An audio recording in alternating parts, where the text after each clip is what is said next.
Fight Night, only on DAZN.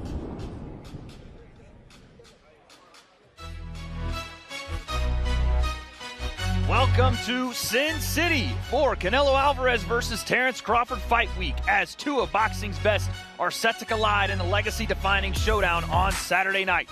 Widely regarded as the top two pound-for-pound fighters in the sport, Crawford and Canelo will headline a blockbuster event as Crawford moves up two weight divisions to take on Canelo for his undisputed super middleweight titles. But tonight, folks, we are live from the Fontainebleau as we have 5 fights as a part of the Canelo Crawford Open Workouts and the Canelo Crawford Undercard fights for the week. This is going to be a special fight week. And folks, my name is Wade Clemens alongside Ring Magazine senior insider Mike Oppinger. Mike, we know this is about to be history on Saturday, but I got to go straight to the insider. What do you think happens in the ring on Saturday between Canelo and Crawford? Wade, I don't think enough is being made, actually, of this weight jump and also the class jump. You think about it, Terrence Crawford's best opponent was Errol Spence. You can't take anything away from Crawford, but Errol Spence was perhaps damaged goods. Canelo Alvarez is not just the biggest opponent of his career, he's the best opponent of Crawford's career, and I think you have to give Canelo the big edge on Saturday. Now, I wonder, we talk about the weight, we talk about the jumping of weight classes, but we've seen Canelo up as recently as the William Skull fight maybe not look like himself. Are you expecting a reinvigorated Canelo this time around? Look, Wade, I think when you've accomplished as much as Canelo has in his storied career, it gets a little tougher to get up for fights. Obviously, he trains hard, but Canelo's nearing the end now, and I think he has it in him to get up one last time for the big one. And this is the biggest one of his career. It really does feel like that. The moment yesterday with the grand arrivals felt just like it was a different level of spectacle. We're doing this in Allegiant Stadium. And listen, Canelo has been in stadium fight after stadium fight after stadium fight. But, Mike, why do you say this one is the biggest of all? I just think when you factor in, like you said, he has that other stadium fights, right? But this one is going to be 70,000 plus. He's going to fight in probably the biggest crowd of his career. He's going to be fighting in, on Netflix. It could be 50 million plus on Netflix. It's not pay-per-view, so that alone, I think, makes it the biggest fight of his career. And look, even though I'm leaning towards Canelo, you have to give Crawford a real shot. You know how great he is.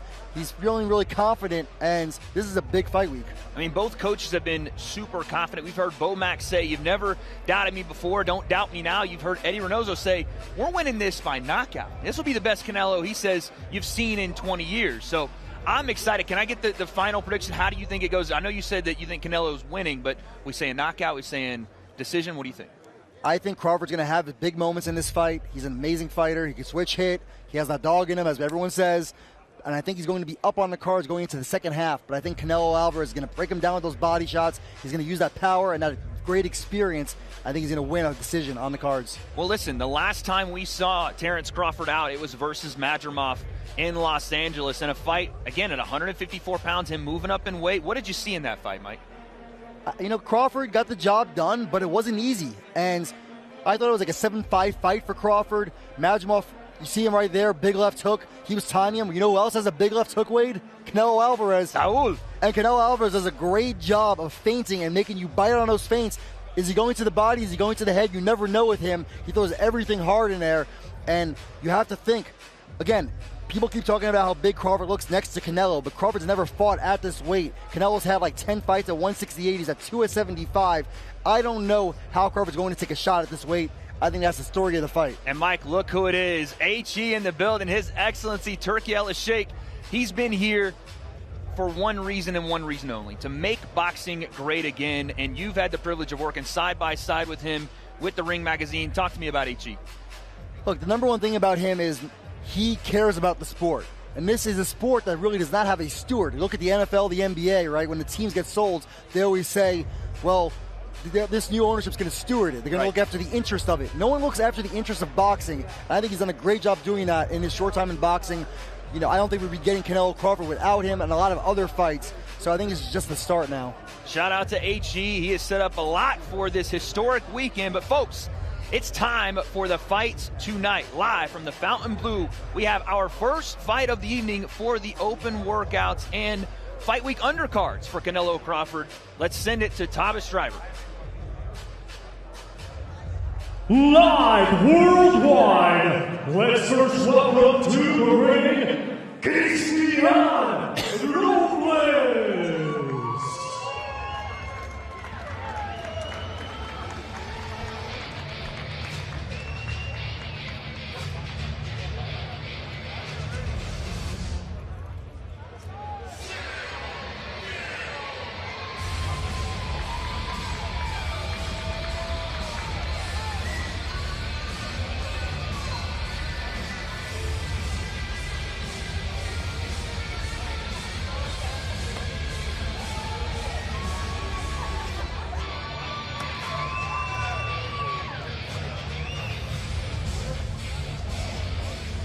And now let's welcome to the ring, Mikey the Omen Talon.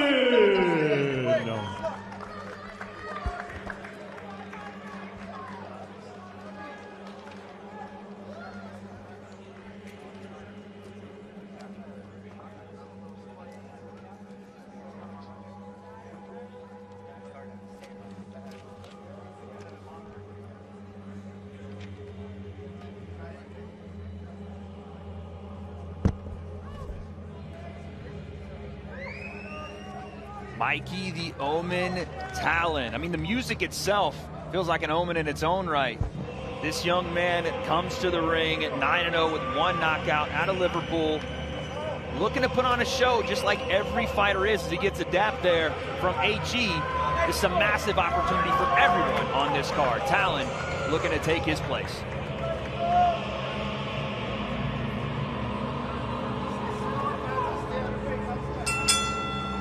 Ladies and gentlemen, welcome to this special edition of Professional Boxing, live from the Blue Live Theater at Fontainebleau, Las Vegas.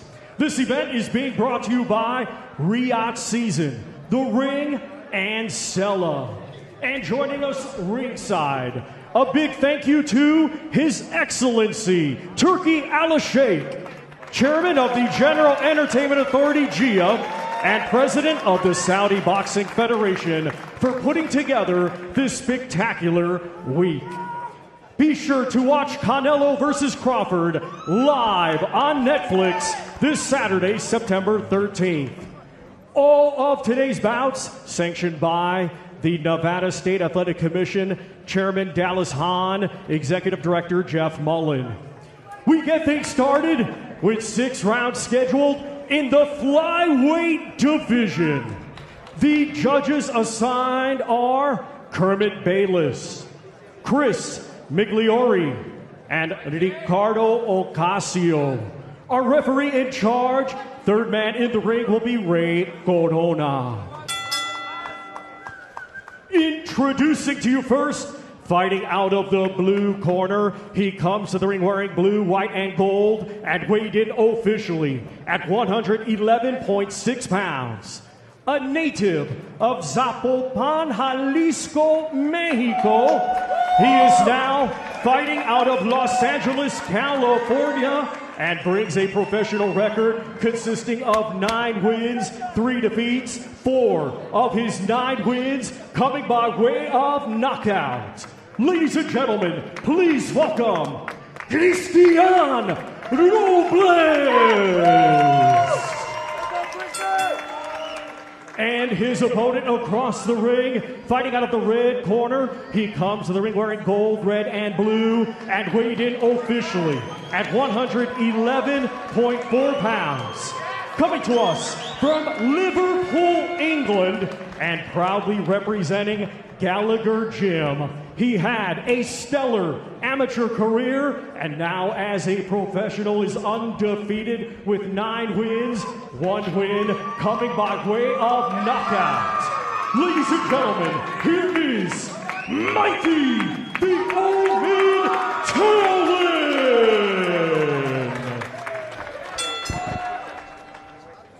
Let's go, fighters, 2 seconds.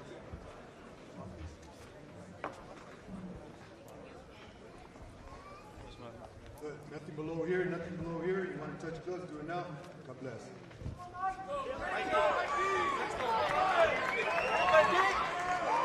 6 rounds.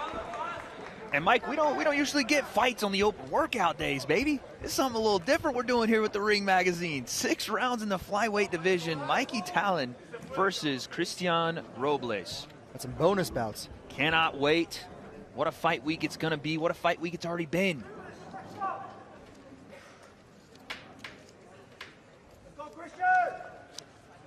My Lord, the anticipation is killing us here. We're ready to go, Mr. Referee. What are we doing? Ring that bell. Am I waiting on you now? Ready? It almost looks like Kronk colors for Mikey Talon. There it is, finally. Round 1, here we go. Now, obviously a very highly touted prospect in Mikey Talon. Someone that HE himself is looking for big things out of today and going forward in the future, Mike. Yeah, and Mikey Talon has the backing of trainer Joe Gallagher, obviously one of the most well-known trainers in boxing, a UK guy. You know, he's guided a lot, 7 world champions, Liam Smith, Callum Smith, Lawrence Okoli, and he thinks Mikey is the next one. That's what we call a stable, huh, Mike? Got some thoroughbreds in that gym. Talon with a double jab right there, gets caught with the right hand from Roblace, but all action coming forward here. Guys are trading already. You'd expect nothing less from a Scouser. You know what it is when you have His Excellency Turkey Al-Sheikh ringside. Everyone wants to put on a show and, of course, try to get on that next big fight, right? I mean, it's a great point though, too, Mike, because this is the show, the week for that left hook right hand from Talon. This is the moment for these guys that are looking for whatever it is in their career to take them to the next level. This week, this moment on this kind of undercard, nothing is bigger than that in boxing. Oh, absolutely. As a prospect, you can ask for better exposure than this as you're working your way up the ranks. Oh my goodness. For a guy like Mikey Talon, who hasn't had many fights yet. 9-0, 1 knockout, and expect high-level action throughout these 6 rounds. At these lower weight classes, these guys could fight forever, it feels like. Yeah, it's funny, you know, because 112 pounds, those are the weight classes usually dominated by, you know, the Japanese, the Filipinos, the Mexicans. But you've seen a lot of English in the 112-pound class in recent years, right? Sonny Edwards, his brother Charlie. Oh, right hand right there. And Roblace acknowledges it, said, yep, you caught me with that one. Great timing and anticipation from Talon. There's another big jab, snaps the head back, Mike. The Talon's jab is looking nice, and he's doubling up on it. He's firing right hands off of the jab, hooking off of it. Feels like both fighters, look at that counter right hand. Both fighters want to almost go at the same time. Mikey having the better timing here in those exchanges, leading some of those damaging shots getting through. Yeah, and Roblace, though, certainly taking the fight to him. And obviously, he's here to lose, right? He's not saying he's here to lose, but he's picked to lose. Right, I was going to say, this is the opportunity for him as well. You know, you're fighting a guy with the backing of Turkey Al-Sheikh. This is your moment to say, oh, you picked the wrong guy. I'm the guy you should be backing, and here's why. But right now, both fighters, going after it. Yeah, and Roblace himself, he's coming off of a stoppage win, but that was against a 5-12 fighter. That was his last fight, actually, Wade. That was in November, so pretty long layoff. Bit of a long layoff and a tough task ahead of him. We're almost through round 1. Nice left hook from Talon there at the end, and these two are going to scrap it out to the bell. Action-packed first round on our first fight of the Fight Week Open Workout Undercards. Yeah, it's like a fight festival. I don't even know how to describe it, Mike. It's crazy. And that's probably the best way. A festival of fighting is what we've seen. Yesterday at the Grand Arrivals, we saw what looked like cinema. And right now we're seeing it in the ring. Let's go into Mikey Talon's corner. Jab, jab. As he comes, step back, counter. He's overreach from that second jab. He's there to be countered with every time, son. All right? Jab, jab, step back, right hand, and then the left uppercut on the end of it. All right, okay? But don't be holding your feet and having the exchanges too early on. You've got to encourage him that he's having success, all right? Put the blanket on the fire, calm him down, all right? Everything on the jab, watch him try to counter. Solid right hand there from Talon. Mike, what'd you see in that first round you liked? Like I said, I really like Mikey Talon's jab. I thought it was a pretty impressive lead weapon, and he was very patient. He was pretty good at getting his jab off and then getting out of harm's way. And you know what I saw in the corner there? I saw Paul Butler, former champion. How about that? Who was, I believe, stopped by Naria Inoue in round 12 of that fight. Just a high-class, experienced corner for a fighter that needs to be around the right people at a young maturation age in his career. Looks like Mikey Talon's got the right people around him. Absolutely, and then, you know, we mentioned all the younger, smaller weight class fighters in England. Galliafai, right? He's there, so there's going to be a lot of opportunities, I think, for Talon to make his mark. In this second round, as we go forward, you've seen the success from Talon be the counter right hand, the left hook, stepping back out of range from these shots from Roblace. What do you want to see from Roblace here in this second round? Because he's been tagged with some stuff early on, but he's sticking his nose in there and he gets hit with a right hand again. Well, look, it's obvious that Roblace is not going to outbox Mikey Talon, right? Mikey Talon is the fighter with the superior jab and movement. I think Roblace needs to assert himself a bit more. He is being aggressive, but I want to see more roughhouse tactics, so to speak. Yeah, you need to see him maybe make this a little bit more ugly, but right now it is ugly, but it's only one way as Mikey Talon is teeing off. Yeah, I think you'll want to see him get on the inside, put his head in Mikey Talon's chest and sort of lean on him, push him around a little bit. But so far, Talon, pretty good job of distance control. There's that jab you were talking about, Mike. Again, Talon just stinging him with it, and it keeps that distance he wants to operate at and keeps Roblace from being where you would like him, right there in his chest. Yeah, I think Roblace is just at the completely wrong distance right now. But there he is. We see him trying right now to make it a little rougher. Trying to work the body here in the clinch. Make Talon a bit uncomfortable in that close range. Just over a minute here in round number 2. And you see he's from Liverpool, England. A lot of big fighters from Liverpool. You know, if you can build a following. A fighting area, obviously England, just a fighting nation, but like I said, the Scousers, they don't know how to get knocked out, man. That's right, and yeah, can't forget, Scousers, Callum Smith and Liam Smith, both Canelo victims. Liam Smith knocked out by Canelo Alvarez, and then Callum Smith, Canelo beat up his arms and ruptured his biceps. How crazy is it that you can punch a guy so hard you rupture his bicep?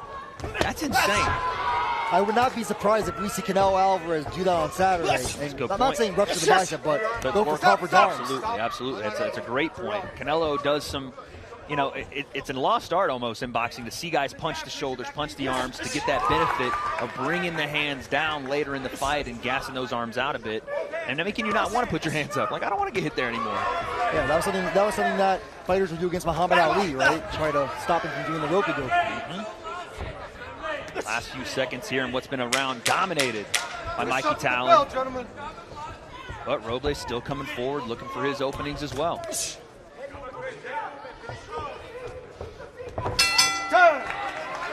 Another solid round to open up our opening bout here on the Ring Magazine Open Workout Undercards.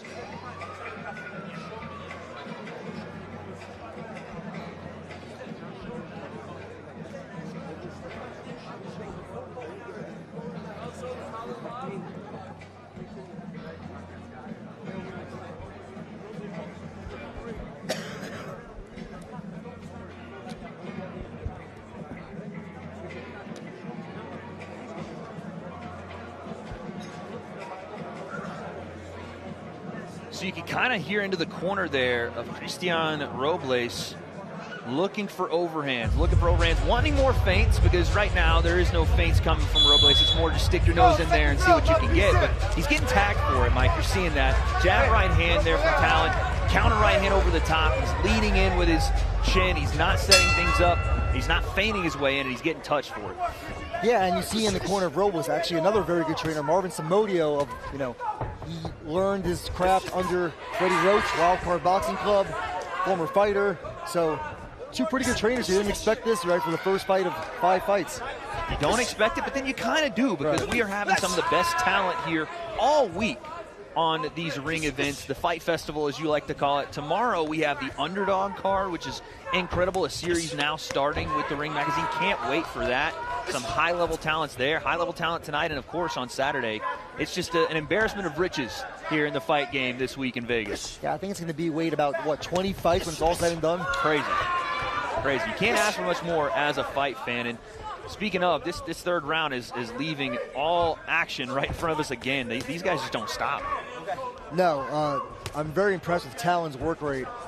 I mean, you expect it from 112-pounders, but, you know, the feints, you see the feints there, kind of the fencing with the jab. The footwork's very nice. Look at that hook right hand uppercut. Oh, nice counter, though, from Roblace, as we talked about. He had to make it a little ugly, and then Talon gets right back on that offense. Very slick work off the back foot from Mikey Talon. there's that big winging overhand that Roblace's corner was looking for. Just can't quite find a home for it. But what I am loving from Mikey Talon, like you talked about, Mike, was the feints, the different stances, the different range with his jab, the long guard, then the high guard coming back. Huge right hand from Mikey Talon sits Roblace down in round number 3. Oh my goodness, what a shot. Robles is on his feet. The lights are on, but I don't know if anyone's home here, Mike. And remember, Mikey Talon in his 9 fights, only 1 knockout, trying to get knockout number 2. There's a left hook and it hurt him. Talon swarming. Robles needs to hold badly here. Every punch, it looks like, could be the last one of this fight. There's another right hand from Talon. He finds a home for it again. He's stalking forward, left hook. Uppercut. Talon wants a knockout bad. Big time. He's got 35 seconds to do it. Big uppercut. That's been a big punch from this fight. That's been a money shot, that right uppercut. I was just talking about how he was setting things up with his jab. And by the way, credit to Christian Roblace here for having the chin to withstand some punishment even after he was dropped. I still don't think he's on very fresh legs at all here. He's clearly still wobbly. But my goodness, what a right hand from Mikey Talon. He's still looking for it. I think Talon's just a little tired at this point, threw a lot of punches. Big time round for Mikey Talon and Roblace. They're gonna have to figure some things out in the corner here. He got tagged with a big shot. Try breathing, just breathe. You didn't look at me when you dropped him. You got breathing back. Here's the shot. Counter right hand over the top. Got the head inside the jab.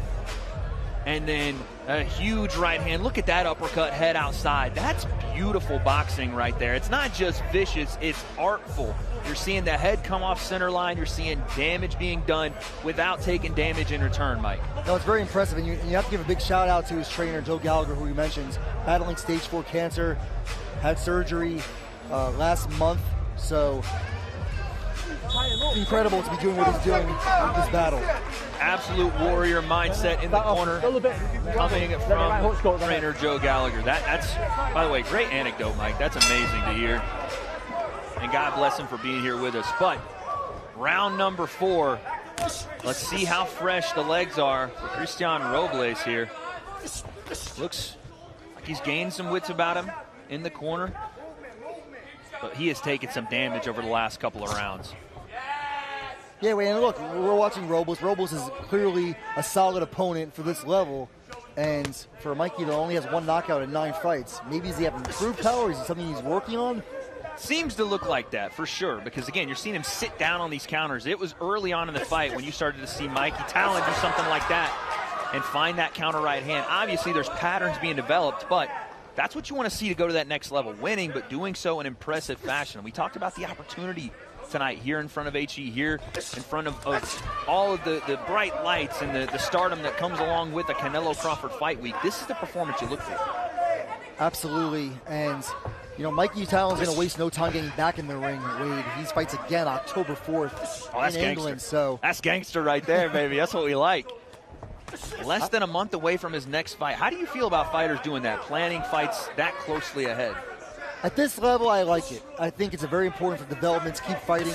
And frankly, I think the guys at the top level don't fight nearly enough. That's why I give Canelo Alvarez so much credit. Canelo Alvarez fights at least twice a year. You see a lot of fighters only fight once every 18 months when they're making big money. That's a great point. And Terence Crawford, not quite 18 months, but once a year.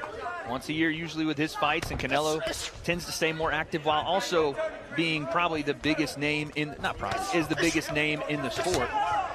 That's what you like to see at that level, but I agree with you. When you're at prospect level, when you're trying to cut your teeth, get experience, but also hone your craft, you have to be active. Yeah, you just have to be. And Terence Crawford, he's only had the last year, Wade, and he's had more than 1 fight was 2019. Think about that. Oh, big right hand. That's incredible.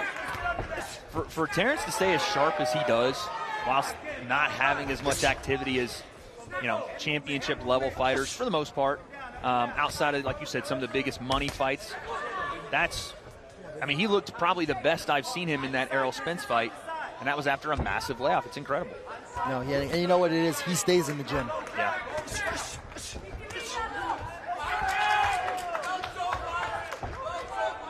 And another great round right here from Mikey Talon as he has continued to just eat up space. Hasn't been the big-time, nasty, damaging punches that we saw in the last round, but just ticking away. Yeah. Jab, the right hand, everything else behind it. And now, Wade, we see Mikey Talon with a cut over the left eye. He's trickling some blood. I don't know if that was from a punch or a clash of heads, but it looks like it is above the eye in a bad spot. Well, that overhand right is something that Christian Robles' corner has been calling for. Feints, the jab, and then find that overhand. They feel it's an opening they can take advantage of. Maybe we can see on replay here, but that would make sense if he's landed a couple of those. You might have to kiss that October 4th fight goodbye. I know, no. We can't have it. They got to heal up from these. But listen. No worries, nothing there. We still have a round to go here. And Mikey Talon, it's been one-way traffic, I think, since about that second round on. But what do you want to see in this last round? Right, but you have to kind of up, right? slam the door and really put that emphasis on this win. It's over the top, that's it, block it. He needs to sit down on the shots. Shoot. Said. All right, but don't be holding your feet. They've got to use that right eye as a target to come for it now, son, all right? And then after the right hook, has got to come the left hook, all right? Control that breathing, you okay? Right, big breath. Yeah, okay. Back to your boxing. Good boxing, nice and sharp. You can't be pulling that down. You're up now after 4, all right? Okay, good boxing.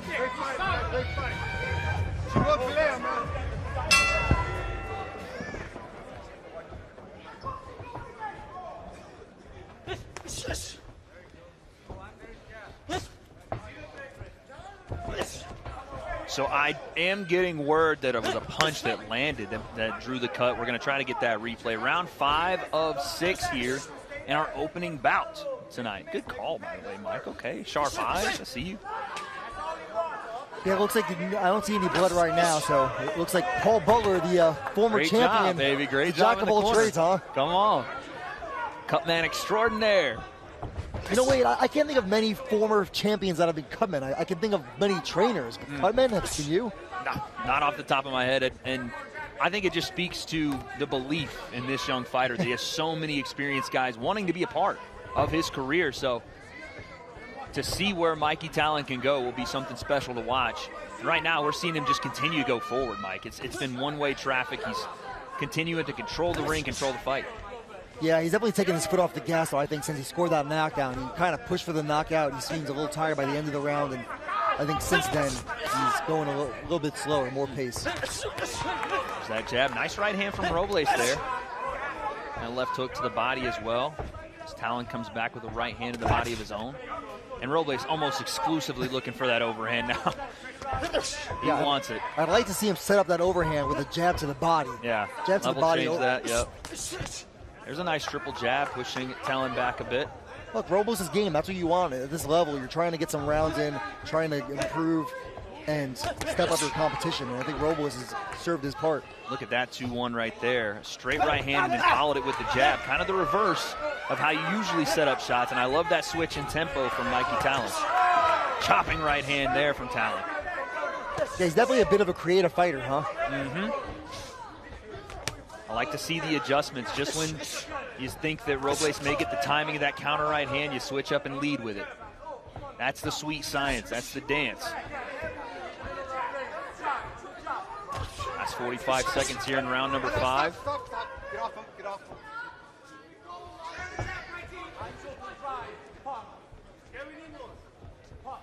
And goes right to the uppercut behind the jab. Beautiful shot there from Talon.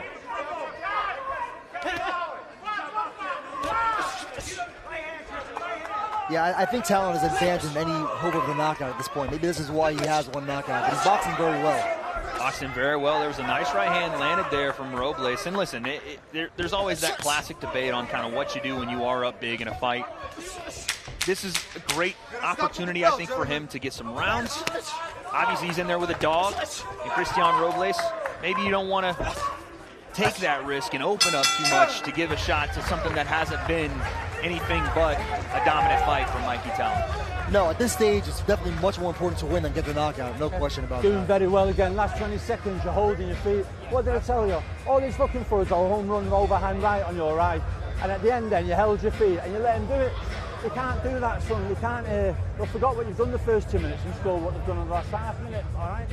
Double jab, chopping right hand right there from Talon, and a return right hand from Roblace as well. But look at that uppercut. Set up behind the jab. He gets back to range with the frame. It's just good fundamental work there. Punching hand tight. He's there all the time, whether it's right hand, left uppercut, or right uppercut, left up body. All right. Okay. Last round. All right. Don't let him rob you on this. All right. Okay. Stay switched on. Seconds out, This is the 6th and final round. Mike, I'm going to need you to translate. He said, don't let him knob you there. What does that mean? I think it means don't let him catch you on the chin. You know, I think I'm trying to work on my scouser, man. I'm trying to work on my slang. I mean, yeah, obviously, like we said, you know, at this stage, you have to win, and rounds are at a premium when you're fighting in 6-round fights. Right. But clearly, Mikey Talon's won every round. There's a nice left hook from Roblace. But yeah, it feels like exactly what his corner said. Don't get hit with the home run shot. Keep your feet, keep discipline, and go in there and win this fight. So I think this has been a great experience, great fight for Mikey Talon. But now you get into a zone of, can you go to that next level? And when you are up in a fight, bring it home in impressive fashion. Yeah, and again, I just don't think he has, I don't think that's part of the game plan right now. I think he had his moment where he went for it, and the moment when it came. And it's not, it may not be in his game plan entirely. It's not the boxer it seems like he is, right? So, and that's sometimes when you get those knockdowns and when you get those knockouts, is the shots you're not planning on hitting with like insane, crazy power, they land flush, and it just happens to be that you knock the guy down. And hey, there was another fighter at his same weight class, also from England, who didn't care about the knockouts and had a pretty good career, Sonny Edwards. Oh, there's another stinging right hand. That's true. It's a great pull, but another big right hand, and look at this. As Roblace just decides he wants to walk through it, and he's getting tagged for it on the way in. There's 3 or 4 shots there that he just kept walking through, but what a chin. As you and I both know, when you're a Roblace, you have to, your job is to be the opponent. Oof. Fighting like this, he's going to get more shots, Roblace. He's going to get more opportunities. No doubt about it. And this is a big stigma in the sport of boxing that I think is changing little by little, is the worry of the O or the loss or the win. And of course, everybody, it's a sport. We all want to win. And every fighter should be in there looking to win. But the performance itself should be, I think, at least looked at as far as a fighter's career goes. And I think Roblace has earned himself, like you said, some pretty entertaining fights going forward.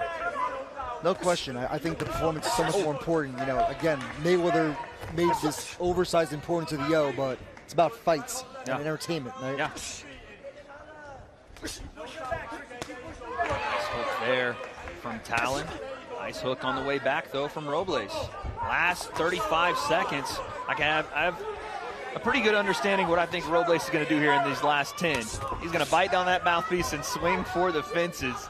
Let's see how Talon can handle that blitz. But what a fight it's been to start off here, Mike. No, it's been fun. You can tell both guys have been in a fight. Both guys are welted up. Even Mikey Talon's face is a little swollen, especially around the cheeks. Here we go. Nice overhand right there from Roblace. Here's our last 10 seconds. And look at this. Mikey Talon! Cut and hurts him in the last 10! What a shot!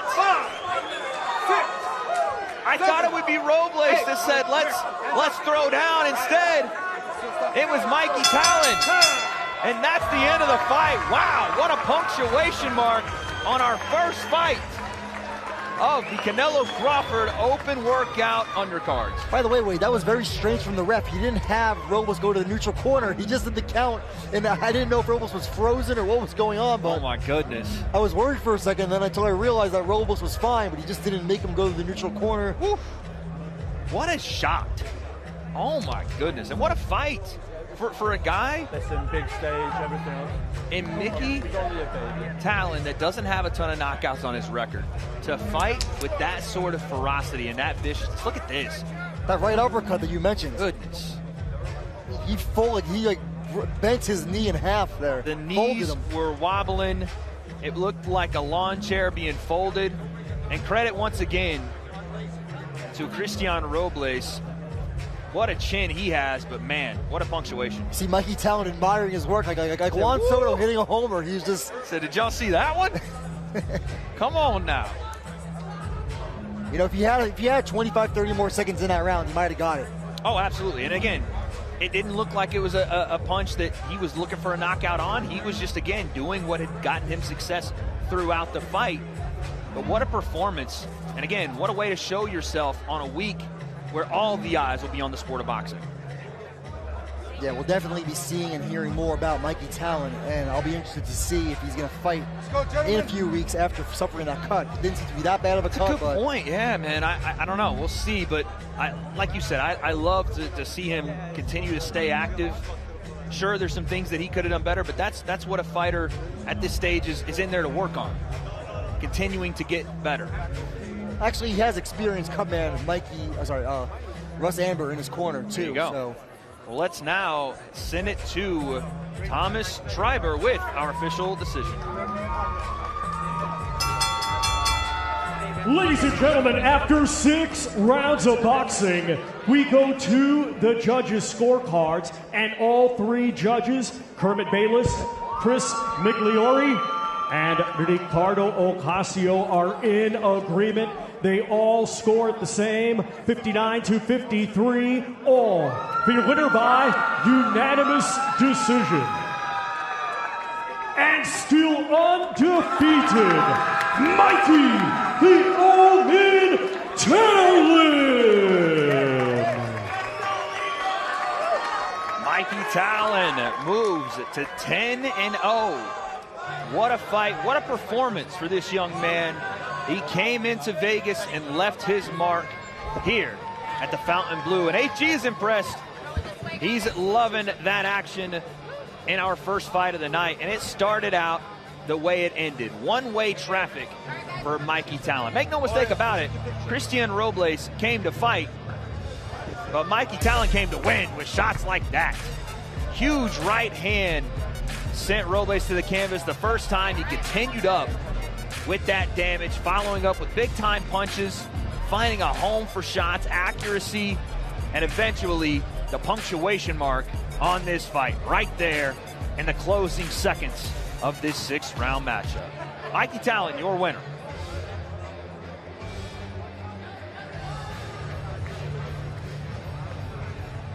Can't wait to see what he gets up to next.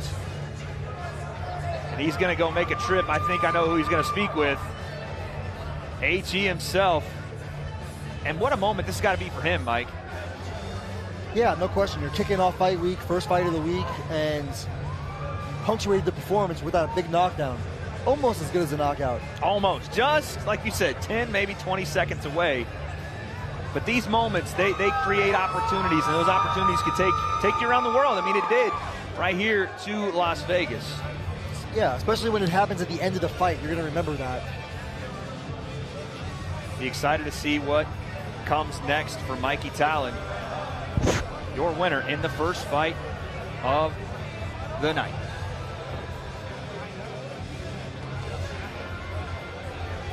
All right, well, that was our first fight. Let's go to fight number 2 in the heavyweight division. Thomas Schreiber is standing by.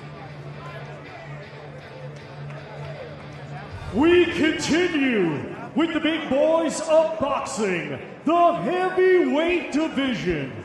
Let's first welcome to the ring, Skyler Big Dog Lacy. Look at this pacing, Wade. We're right into that. I love it. This is what I'm talking about. Get these fights going. You don't want to hear me yapping. I want to see what the big dog is bringing. Skyler Lacy, 8-1-2 with 6 knockouts. He's 6'7". Hey, right behind us, we have the legend Carl Froch, Hall of Famer. That's right, the Cobra in the building tonight. How about this, though, Mike? 6'7" walking in there, son. NBA small forward getting in. He did the Kevin Nash walk into the ring. I know, stepped over the top rope. Let's Big go. Man. Let's go. And now let's welcome to the ring, Yoandi Idolo del Rincón do Irak.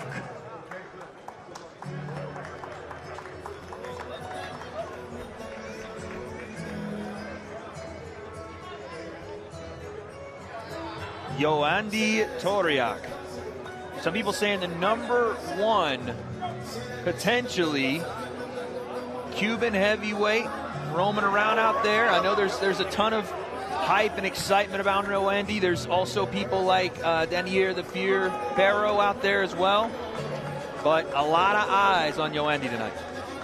Yeah, obviously a lot of really good Cuban heavyweights. You know, Frank Sanchez, Luis Ortiz, and you mentioned Perro.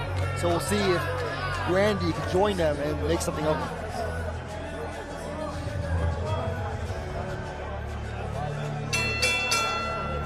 Ladies and gentlemen, this bout is scheduled for 6 rounds in the heavyweight division. Brought to you by Riyadh Season, The Ring, and Sella. Be sure to watch Canelo vs. Crawford live on Netflix this Saturday, September 13th. The 3 judges assigned will be Robert Bird, Lisa Giampa, and Jack Reese. Our referee in charge will be Alan Huggins.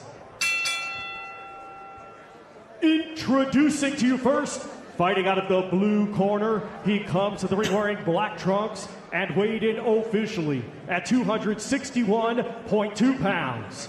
Coming to us from Indianapolis, Indiana, he brings a professional record consisting of 8 wins, just 1 defeat, 2 draws, with 6 of his 8 wins coming by way of knockout. Ladies and gentlemen, please welcome Skyler Big Dog Lacy! And his opponent across the ring, fighting out of the red corner, he comes to the ring wearing white with gold and weighed in officially at 267.8 pounds. Hailing from Havana, Cuba, he is undefeated with 3 wins. All 3 wins come by way of knockout. Ladies and gentlemen, here is the undefeated, hard-hitting Yoandy Idolo del Rincón Toiro.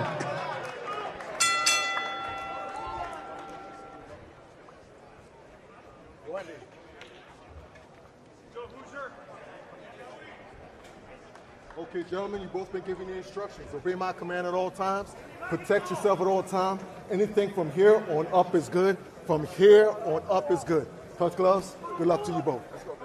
Close out. 6 rounds in the heavyweight division between Yoandy Toriak versus Skyler Lacy.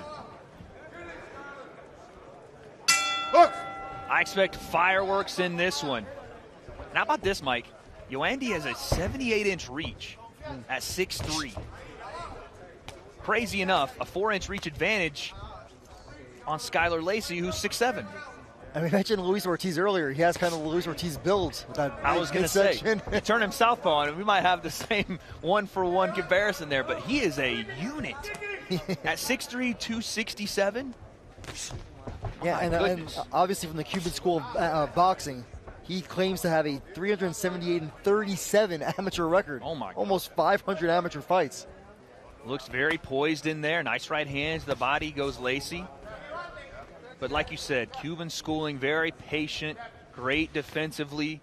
But you know what? There is a new wave of Cuban boxer happening kind of in front of our eyes. We're seeing a lot of that Cuban school be kind of flipped on its head, and a lot more aggressive Cuban boxing we've seen, I would say, over the last 5, 6, 7 years. Yeah, absolutely. You've even seen it with Arizona de Lara as he's aged and lost some of those legs. So, but yeah, the Perros definitely are aggressive. You're right. Why do you think that is? I mean, obviously it's the defensive style, very much an amateur style. Coming into the pro scene, guys need to be a lot more aggressive. But why do you think that's changed over the years? I just think that fighters realize that they need to deliver entertainment if they want opportunities, Wade. And you've seen Gamma Rigondeaux, who's one of my favorites. I think I was the only one because so many people dogged him. They didn't like watching his skills.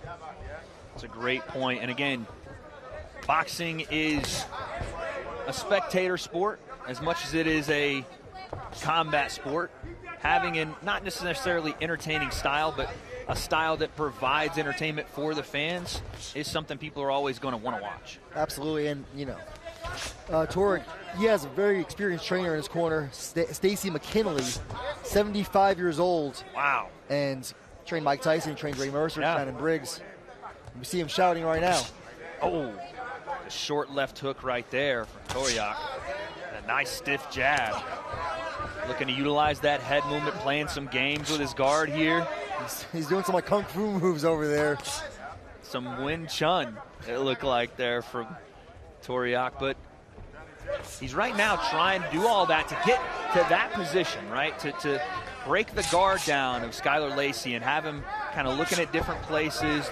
Don't pay attention to the fact that I'm getting closer and closer, and then he's going to look to drop a bomb. We need to see more of Skylar Lacy. This guy seems straight out of Central Casting. He's got right now. He's doing well. He is. Setting up with his jab. Look at that. Keeping the range, shoulder rolling that jab from Torio. Again, Yoandi trying to use that head movement and then punctuate behind it. That was a close round right there. Very good start for both fighters, and honestly, a surprising start for Skylar Lacy. Yeah, you don't see Yoandi fighting with a ton of fire early on. Only 6 rounds here. Let's see if he will speed it up in this second round. Real close, okay?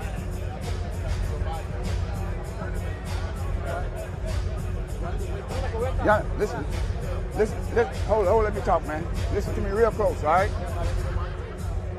You got to double the jab, okay? Listen, it's too much of this, too much of that. Double the jab, knock the punches down, okay? No problem. Hit him in the body, side of the body. Work off the jab, double it. Because he's tall, double the jab, So you saw the graphic there. Eddie Reynoso, head trainer, obviously a little bit preoccupied this week with Canelo Alvarez, so not in the corner tonight, but you saw the instruction there. It's a little bit too much head movement. Start knocking those punches down. Set things up with the jab. Do you think that was a little bit of Torio coming out, maybe underestimating Skylar Lacy a tad bit there? Yeah, it could be for sure. I mean, obviously, just like the first fight, he is there to lose. This is a showcase fight. But yeah, Yoandi, he is with Canelo Promotions, and look, if you're with Reynoso and Canelo Alvarez, you're going to get opportunities, and I'm sure they're not going to waste their time. Not at all. Just didn't feel like a very happy corner with that first round. Maybe a little bit of lackadaisical start there for Yoandi, and looking to step on the toes here with a big left hook to start round 2 is Torio. And there's Skylar Lacy chopping with the right hook to the body. And you do see, you know, we talk about Team Canelo, Eddie Reynoso in the corner. There's a winging right hand missed from Yoandi. You see a similar style in the way he fights. Yeah, and you have Frank Sanchez, who's also with Reynoso. So Reynoso seems to like those Cuban heavyweights. Yeah. And you see a bit more of a Canelo-esque style, trying to bend at the waist, a bit more flat-footed, trying to inch his way to range to let go big power shots. There's a right hand to the body from Yoandi. You know, for a Cuban fighter, I don't see a whole lot of jabbing from Yoandi. Again, I wonder if that's a bit of it. Oh, nice jab there. He heard us. I know. Looked right at you, said that one was for you, Mike.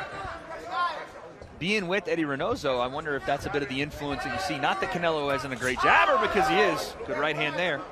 But you have seen him in recent years go away from things, you know, setting things up with his jab and being more of a power puncher, kind of wading his way in to range to get there. You're seeing some of that here with Yoandi. Wading his way in. Wading his way in. That's right, buddy. had to work my name in there. Good right hand. Right in the splash zone. You gotta watch out, man. You gotta watch out. These heavyweights come over the top rope. I can't protect you, Mike. I'm out of her. But that was a good right hand there from Yoandi. Yeah, that's a great point you make, Wade, about the Canelo Alvarez and the jabbing. Yoandi definitely firing like right hand leads. He's seeming power game here. And again, there is a massive height difference here, but the reach advantage does go to Yoandi. Nice jab there. Try to go to level change overhand. And Skylar looks over here and said, who's cheering? That didn't land clean. Who's cheering for him? But look at this, out of Skylar Lacy. There's a smidge of James Toney in his game. It's like the lazy man fighting, right? You just have like the very relaxed, loose arms at your hips. just winging shots. Yeah. I'm not comparing him to James Toney, mind you. No, that's what I heard. I heard that's the heavyweight James Toney right there. James Toney was a heavyweight. At one point, yeah. Well, not at his best, but yeah. I always thought James Toney could have been a pretty damn good heavyweight if he got in shape and stayed with it. At one point in time, round 2 is in the books. Mike, you're looking at this. How are you scoring this through 2 rounds? That was definitely Yoandi's round. The first round was closer, but I don't see a lot of. All you're looking for the little right hand. Showcase Keep fight, turning. but Keep the jab in the face. Keep turning. Jab, hook. When you get. We take a look here on replays.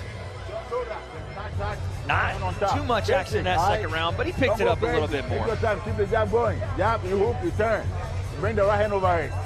It's easy. You can beat this guy easy. Take your time. Yeah. Yeah. But I want your jab more though. I want more jab. You're trying to load up, you want to stay still. Don't stay still. Keep turning. Keep turning, don't stay still.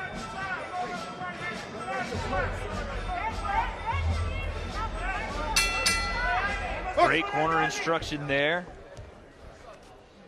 Out of the corner of Skylar Lacy.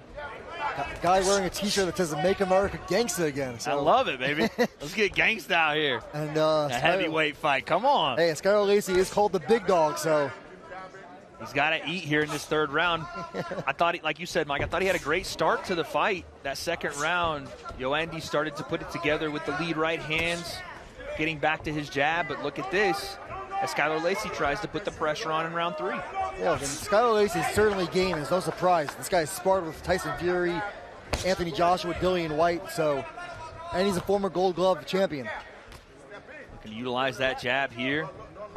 There's a 1-2 from Lacy, chop to the body from Yoandi. There's a double jab. Watch yourself, Mike. The splash zone right here in front of us. There's a nice double jab, triple jab there from Lacy. Torio just trying to find his way past the taller man right now. Use the jab there for it. Torio pretty heavy on his feet, huh? Very, very flat-footed in 2.5 rounds that I've seen so far. And one shot at a time, too, Mike. You're not seeing a lot of combinations. Not that he is going to sit in the pocket at heavyweight and throw a ton of combinations, but you're seeing the lead right hand and stop. You're seeing the jab and stop. And look at Skylar Lacy taking advantage with combinations on the return. Yeah, and you see Toriak's trunks are now falling off to the point the protector's bare. Yeah, well, listen, we might have to go NSFW if those things fall any further here. Somebody help my man out. I'm surprised the ref is not doing something about this. He's locked. Oh, here we go. The protector's at, fine. Oh, never mind. The protector's at the point now where it's actually going to protect the body shot. You know, that's right. Actually, yeah, it's moving up to almost like chest a PED. line. These are PED, not PEDs, but some PE something. Performance enhancing body. PEDs, performance enhancing protector. There you go. Oh, right hand there from Yoandi. And that's the biggest right hand, and there's another one behind it. He's finding success with that lead right hand, Mike. Lacy did a nice job turning him there, getting out of danger. 2 big right hands there. Almost the entirety of what we've seen from Yoandi in terms of damage have been from that right hand. Nice up jab there from Torio. Skylar Lacy just looks like a guy you do not want to meet in a dark alley. It's a big man in there, 6'7", coming forward with the jab. It'll be a very interesting listen here into Yoandi Toriak's corner, because I could sense that they're getting a little impatient with his performance here. Yeah, I think they're probably going to say, at least if it was me, it's like, stop messing around in there. Because round by round, as this goes by, and that's another close round right there, you're seeing confidence in the corner of Skylar Lacy. I want to hear what we have in the corner of Yoandi Torio. Stand up, stand up. You got to stand up.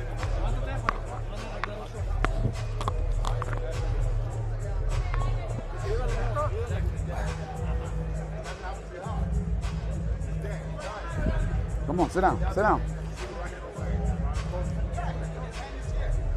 He's trying to pull a George Foreman. He said, sit down. Tell me what I'm saying now. You got to work off your jab, okay? Tell him to keep his head up and stop ducking. Stop ducking down. Keep your hands up because you're letting him hit you, okay? Keep your hands up and stop ducking, okay? You got the mouthpiece? You got the mouthpiece? Second time. Let's go. You got the mouthpiece? Keep your head up, stop ducking. Good instructions. I mean, this has not been a very complex message in the corner of Yoandy Toriak. It's keep your hands up, start jabbing, stop just bending over at the waist. And Wade, you called it. McKinley was definitely frustrated in that corner. I think, look, he looks tired, right? He not showing much urgency. We're talking about Mikey Talon showing us wanting to see more of him. So far, Toriak has got to turn it on if we want to see him again. Absolutely. In the back half of this fight, he needs to turn it on and showcase what, without any pun intended, what the hype is about, right? We came into this fight looking at potentially a Cuban heavyweight that we want to see going forward. I haven't seen in this fight to this point what that amateur record was supposed to show us. Right, and look, only 3 pro fights. This is his 4th, but you're 30 years old, and like you said, more than 400 amateur fights. It's time now. You have to fast track him at that age, right? And I think that is the plan, but right now the plan is getting interrupted by one Skylar Lacy, who, I don't know how this fight will be scored, but he's in their game and looking to win this fight.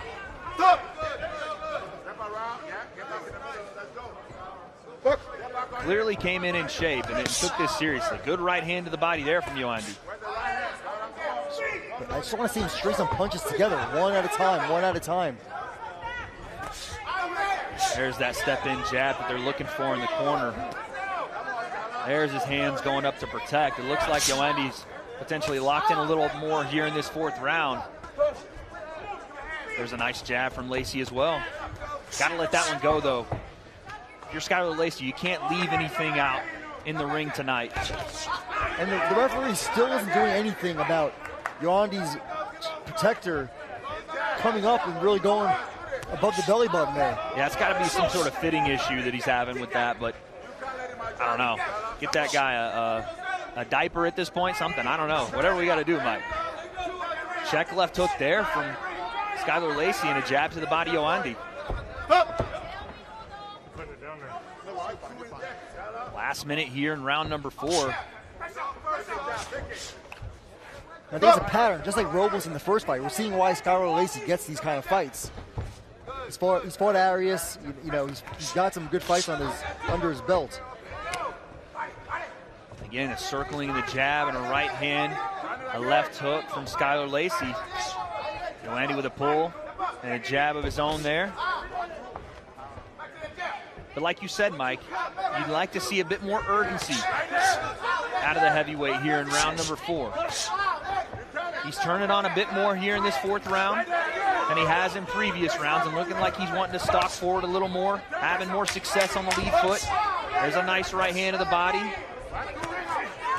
And a nice combination on the return from Lacy. Nice 1-2 to end the round from Skylar Lacy. I'll tell you what, we got to fight. Skylar Lacy has something to prove. His last fight was a DQ loss to Brandon Moore. He went Settle around, relax. Wrestling through the ropes, Wade. Oh my goodness. Listen, deep breath. Tell him what I tell you to tell him. Tell him it's a better round. Tell him it was a better round.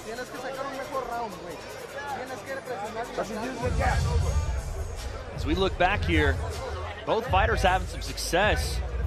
Right hand to the body, a jab, and then a right hand over the top from Skylar Lacy.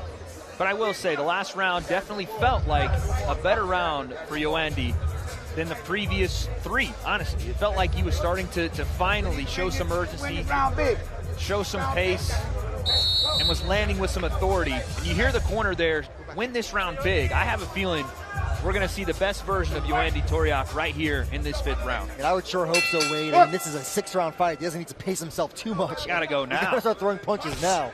We don't have stats for this fight, but it doesn't feel like a lot of punches have been thrown or landed. And it doesn't feel like there's a massive gap between the two either. No, it does not. You can have Yoandy up on the cards here, or it could potentially be 2-2. And again, you said it. He's had more than 400 amateur fights. I'm not seeing it. Again, I don't know. Again, you just never know what's going through a fighter's mind, what they came into a fight with. Who knows? But what I can see in the ring right now is some urgency out of the blue corner And the red corner still trying to look for that, but last round was a better one for Yoandi. There's a nice jab. And it's not a question of skill, talent, anything like that. You see it. No, you see it. You see the eyes, you see the responses, and you see, again, the movement, the ability from Yoandi Toriak, but you don't right now see that killer instinct, that urgency. You don't see any fire. You don't see that second gear. And Lacy looking to keep that distance with his jab. Nice counter on the turn there from Skylar Lacy. You see that sequence there, right? Toriak, he kind of swarms his way in, no jab, and then when he gets on the inside, he just threw one punch. It's a nice left hand to the body there from Toriak. But as usual, nothing followed up. Right, one at a time. We're not seeing those follow-up punches. We're seeing a nice right hand there, and now he's gaining in some confidence and starting to walk down. Skylar Lacy now, yeah. And you can tell when he finds whatever he's looking for, that confidence shoots up, and he goes forward with some intention. But then, if Skylar Lacy's able to reset, things kind of slow down a bit.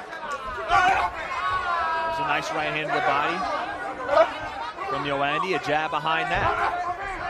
Looking for the right hand, not quite there. Skylar on the back foot. Oh, big left hook. Nice left hook to the body. Under a minute here in round number 5. Chopping right hand to the body from Yoandi. It just feels like right now that Yoandi is reaching a lot. He doesn't have the right distance on a lot of these shots. Not getting there with his feet, it doesn't look like Mike. He eats a right hand on the top of the head there. Nice combination to the body from Skylar Lacy. But you're right, you're seeing a lot of hopping into range. You're seeing a lot of, there's a nice right hand, but when he does hop into range, when he is kind of leaping with that jab, it doesn't set himself up to throw the right hand or the left hook behind it because of the balance issues that come from it. Right, balance issue. I mean, clearly he's not in the best shape. Maybe that's affecting things. He's very front foot heavy. And he gets tagged, his timing continually getting interrupted with that jab from Skylar Lacy. Nicely, Skylar Lacy cut over the left eye. That's 2 fights and 2 cuts over the left eye, Wade. We're 2 for 2 on cuts over that left. And both men trade jabs in the end of the round. Again, a better round for Yoandi, but still, to me, a close fight. Listen.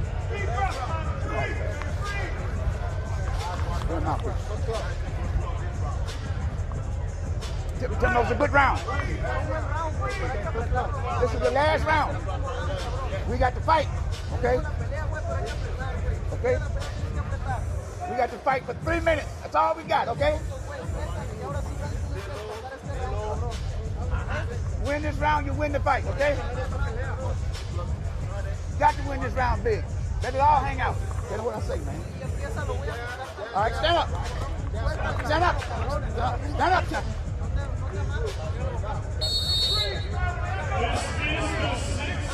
You gotta love that. Stacey McKinley just talking that talk in the corner. Tell him what I said. Just close. Now, obviously, that's a bit more concern than you would think you would have heard coming into this fight. You got to win this last round and you win the fight. But here we are. Maybe some unfamiliar territory for Yoandi Toriak, but this is, when you're talking about a prospect that you need to potentially fast track quickly, this may be the perfect fight for him. Look, to talk about His Excellency being ringside, trying to make a statement, Canelo Crawford fight week, we're just not seeing it yet, but he still has 3 minutes to right the wrongs. How about that from Skylar Lacy with a jab right hand over the top? Oh, Skylar Lacy came to fight. He came to fight. He is switched on. He's obviously limited compared to Yoandi. But you know what? I'll tell you this.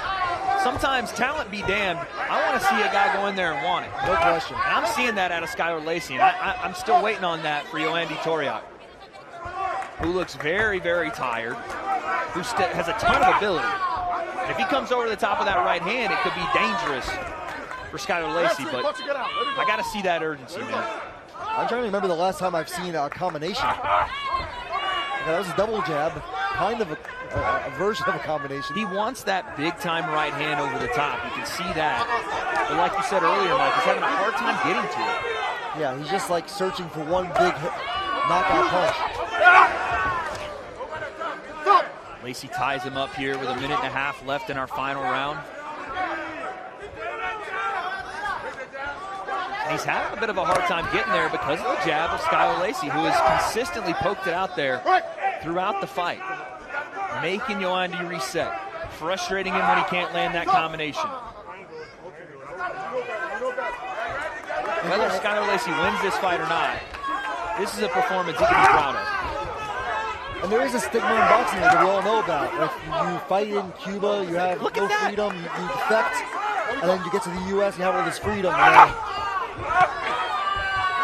Things change a little bit. It's natural. It takes...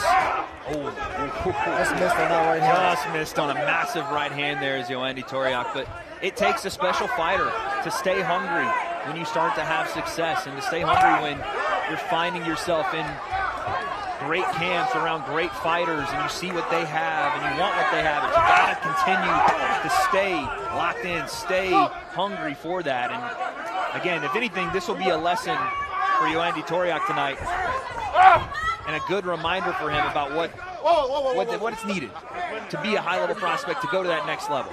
And again, you need fights like this. Right, like you said, we can't get in his head. We don't know what's going on, if we took him lightly, if there's distractions. It's my first time seeing him fight, but... It's a good right hand there from Toriak and a good right hand from Lacy at the end of the fight here. Great 6-round fight in the heavyweight division between Yoandi Toriak and Skylar Lacy.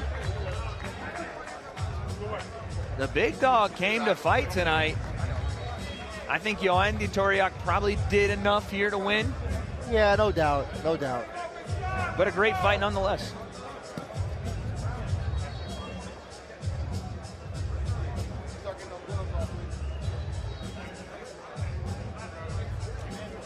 Yeah, listen, when I look at the things you can take a look for Yoandi Toriak, definitely some cardio issues.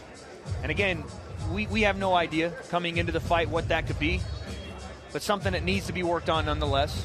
I think a realization as to what it takes to move to that next level is something that he's found in this fight. And hopefully this is a reminder that nothing in this game is given and everything is earned. Right, look, this isn't a bodybuilding contest, obviously. Sometimes you see heavyweights that aren't in the best shape physically, but then they have the conditioning, but not the case here. Not the case at all, but again, a massive opportunity tonight. And right now, a man standing with us, H.E. Turki Al-Sheikh, has been instrumental in these fights happening, and what a moment for these fighters to have. Skylar Lacy taking advantage, in my opinion. Yoandi, I think a reminder for him of the opportunities that can be in front of him with these type of fights on this type of card.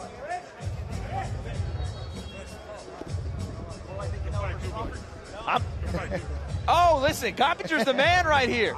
This right here is, you know what I mean? I love sharing the desk with Coppinger because not only can I get some of the inside scoops, I'm down with it. I need it. I need Coppinger here. I know. That Turki Al-Sheikh asking me what I think about Coppinger sitting here with me. I said, listen, I love sitting here with Cop. We've had a great night so far. We're going to have a great night tomorrow on the Underdog card. I can't wait for that. A brand new series here. But let's go ahead and send it to the ring and get our official decision with Thomas Stryper.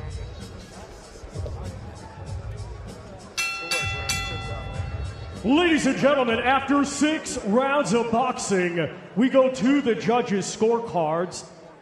Judge Lisa Giampa scores it 59-55 for Skylar Lacy. Judge Jack Reese scores it 59-55 for Yoandi Toriak.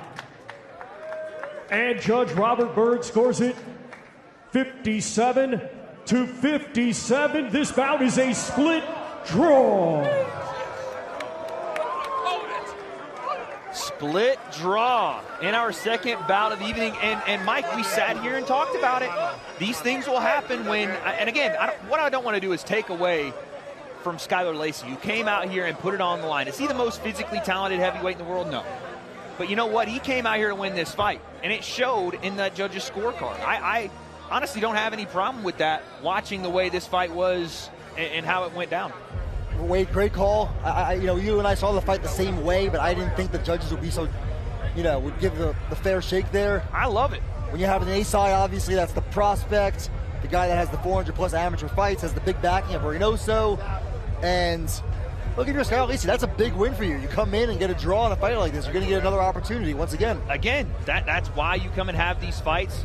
And again, we talked about lessons being learned. Yoandy Toriak is going to have to take some lessons from this fight, and he might have to go back to the drawing board and really answer that question, why are you doing this? Why do you put those gloves on? Is this sport what you truly want to be doing? Because if it is, you can't be having split draws. No offense to Skylar Lacy, but if you're a prospect, you can't be having those kind of performances. Yeah, and you see Skylar Lacy, look, what I liked about him was he was popping that jab. He was active. He had the range control. He wanted to win. He was showing heart in there. He kept answering the call every time it felt like, oh, okay, there's the punch that Yoandy landed that's going to change this fight. Skylar pushed back and said, no, sir. Very hard to win a fight when you're throwing one punch at a time and you're not landing that punch and scoring knockouts. Can't do it. That's 2 fights down on this card. We still have 3 to go. And I think we're about to get our 3rd one underway. So let's go to Thomas Stryber. Let's continue, and first welcome to the ring, Devontae Glory McDonald.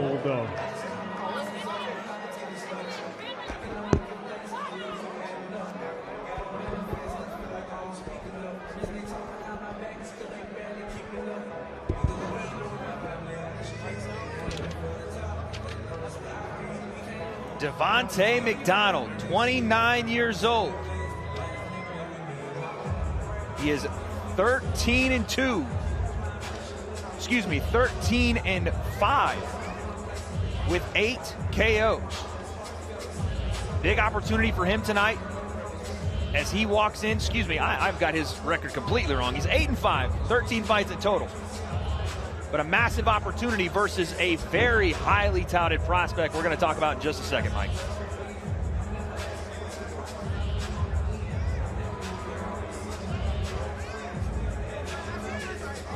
And now let's welcome to the ring, the undefeated Brian the King Leon.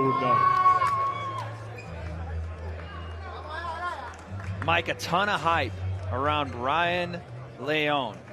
8-0, 7 knockouts, he's 23 years old. If you watched the Netflix special leading up to this fight, you saw him in Canelo Alvarez's camp getting some sparring in. Canelo anointed him as the next big thing at 168 pounds. Yeah, fight.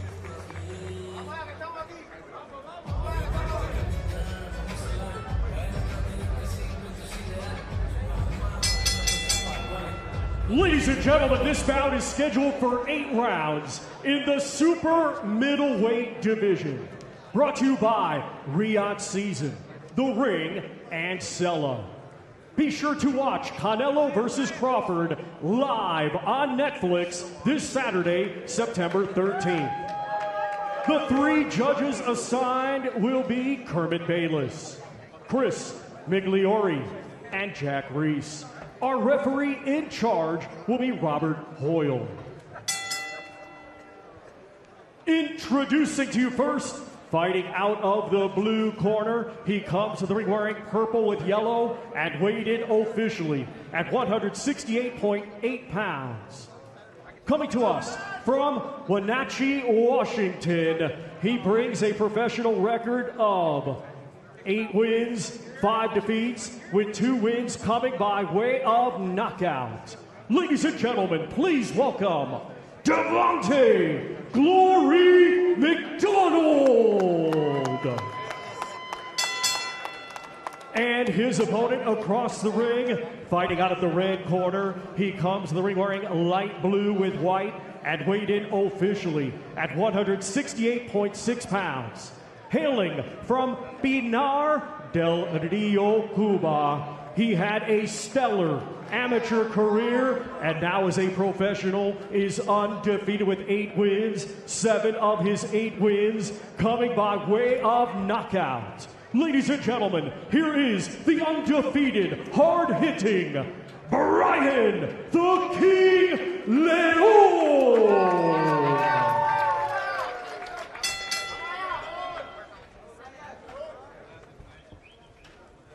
Okay, I want a good, clean fight. I want you to obey my commands. All punches to land here are good. All punches to land here are good. Touch them up, scoop back. Big time fight about to get going here between Brian Leon, 8-0 with 7 knockouts, taking on Devontae McDonald, 8-5 with 3 knockouts. These two are massive for 168 pounds. You look at them just shredded up. And there's so much to love about Brian Leon, Mike. You've obviously spoken with Team Canelo. What do they love so much about this guy?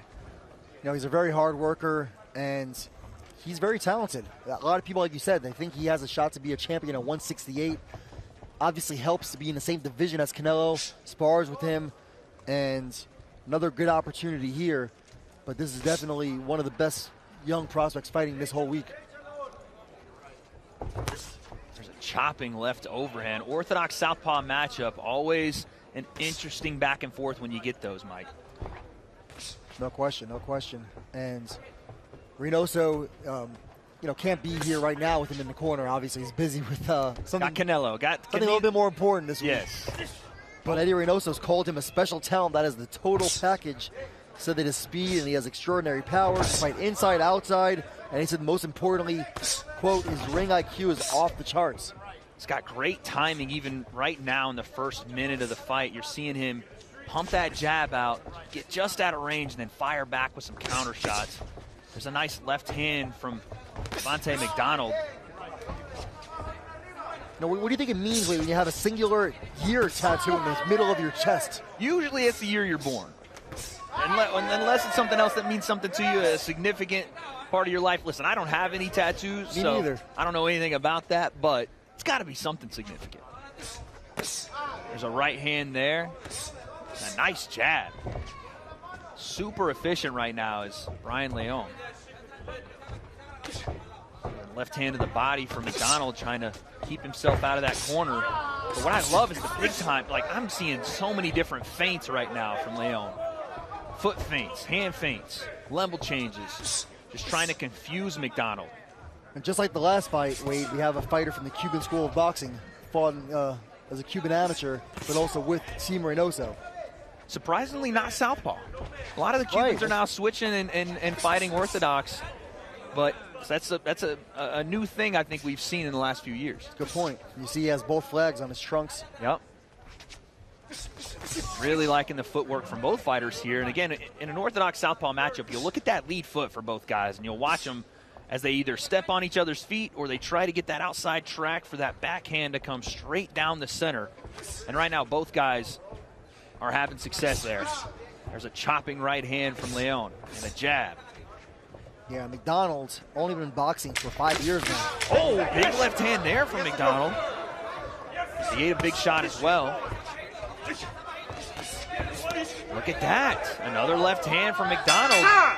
As Leon gets a little close there and gets tagged with some overhand. Strong, powerful guy. And Devontae McDonald, as good as Brian Leon is, you don't want to play with that kind of power. No, you don't at all. And again, it's a theme that we've seen tonight. The records may not be glossy, but the opponents have come to fight. And it's this opportunity here on Fight Week in Vegas. Look at that left hand. Pulled straight back. Pulled straight back, chin up in the air, and he gets tagged with it again here at the end of the round, doing the same thing as McDonald sat down on the jab. Left hand again. Wasn't the strongest one, but got to the chin. And we talked about it a second ago. This moment, this week in Vegas, brings the best out of every fighter. So throw the records out. You're fighting the guy in front of you, not his record before he got in there. Absolutely, like you said. Yeah, like I was saying before, McDonald only started boxing in 2020 and only had 3 amateur fights before turning pro. So there's a wealth of experience disparity here from a guy who was, you know, in the Cuban School of Boxing as an amateur and a father of 5, married father of 5. That right there is a different level of want, desire, when you're fighting for more than just you. And like you said, just picked up boxing in the last 5 years. That's incredible. And looks to be a great athlete, by the way, too. I have no doubt there were other sports in that background. And you're seeing that more and more here, especially in the United States. Guys coming over to boxing later on and having some success doing it. Yeah, I mean, I think you see all the money you can make in boxing. It's a very lucrative sport, especially on the top end. So Leon being a little bit more patient here in this second round as he felt some of that power. Nice right hand on the return there from Leon. Now he starts pumping that jab out. When you see this orthodox southpaw matchup, both guys want to get to those backhands. They want to line them up and either fire them straight down the middle or come around the guard over the top. Beautiful jab right hand to the body there from Leon. And how do we feel, Wade? You know, Eddie Reynoso used to train King Ryan Garcia. Now he has Brian King Salgado. There's a King Canelo, as Mauro Ranallo once called him. I mean, there's a lot of kings in the camp. King Nello, there you go. I like that. There's a lot of kings in the camp of Eddie Reynoso right now. And of course, you know, there's a wealth of knowledge there as well. From the Reynoso camp, from Canelo, you know, reaching the highest levels in the sport. Fighters want to be a part of that. And I think it says a lot about Brian Leon to, you know, start with Canelo, preparing him for the skull fight and wanting to stay in that camp. You want to be around greatness. Yeah, and Canelo owns and operates a gym in San Diego where Reynoso trains out of, but the last couple of years, Canelo's been training in the Sierra Nevada mountains. He likes the altitude, he likes the solitude. Obviously in San Diego with a big Mexican population, Canelo gets mobbed. How important is that, Mike, for a fighter to get away from that comfort zone, to get away from their familiar surroundings during a camp and to focus in on their training? It feels like that is something that is almost as important as the training itself. I think it's incredibly important, Wade. I mean, the great Muhammad Ali would go to the Poconos in Pennsylvania often. And again, altitude and solitude. I think both those things are important because the altitude, obviously, you're really improving your conditioning, you're running up those mountains, and you're seeing more and more fighters do that. Although, I mean, in recent years, I feel like in the last 20 years, people are getting away from it, right? But even on our ring show in May, we had a few fighters on that card, and Devin Haney and Arnold Barbosa, that were both training in Big Bear. Very popular spot Big Bear is for that kind of training. Sugar Shane Mosley, right? Yep. De La Hoya. Last few seconds, round 2 here. And again, a good back and forth round from both fighters. Very quiet bell there. I didn't even hear the bell. Yeah, I didn't hear it either. And McDonald made a face to be like, why did you punch me after the... Great round there for both guys. I think a better round, though, for Brian Leon.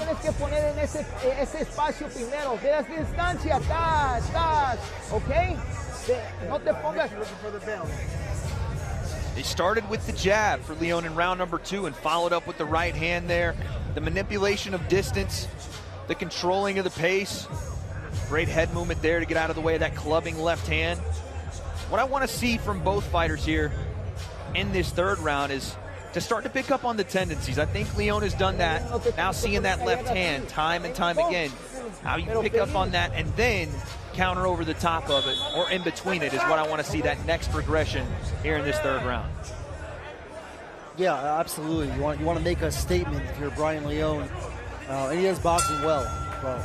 We need a knockout on What's his that part. next step? I want to see that next gear, as you called it earlier on, right? I feel like this has been first gear for both fighters. No one wanting to open up too much, and that's because the danger zone is heavy with both guys, obviously. But that's where the magic happens, right? That is the sweet science, is being able to be dangerous and vulnerable at the same time, finding ways to make someone miss and make them pay. Right, you're going to have to take chances.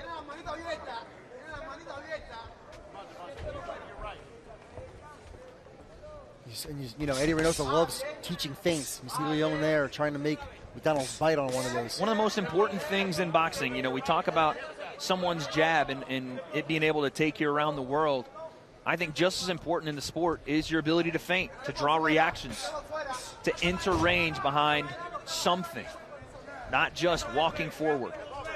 And a lot of trainers do teach, Wade, right, that you want to throw punches at varying speeds, but not Reynoso. Reynoso likes to throw everything hard. That way, if you bite on feints and you're wrong, you know, you're paying for it. And that's why you see the Reynoso camp feint so hard, right? Everything looks just like they want to throw it. That was a nice right hand there from Brian Leon. But that's such a good point, Mike. Like, the feint has to be heavy for the punch to be heavy. So, again, you get those bites.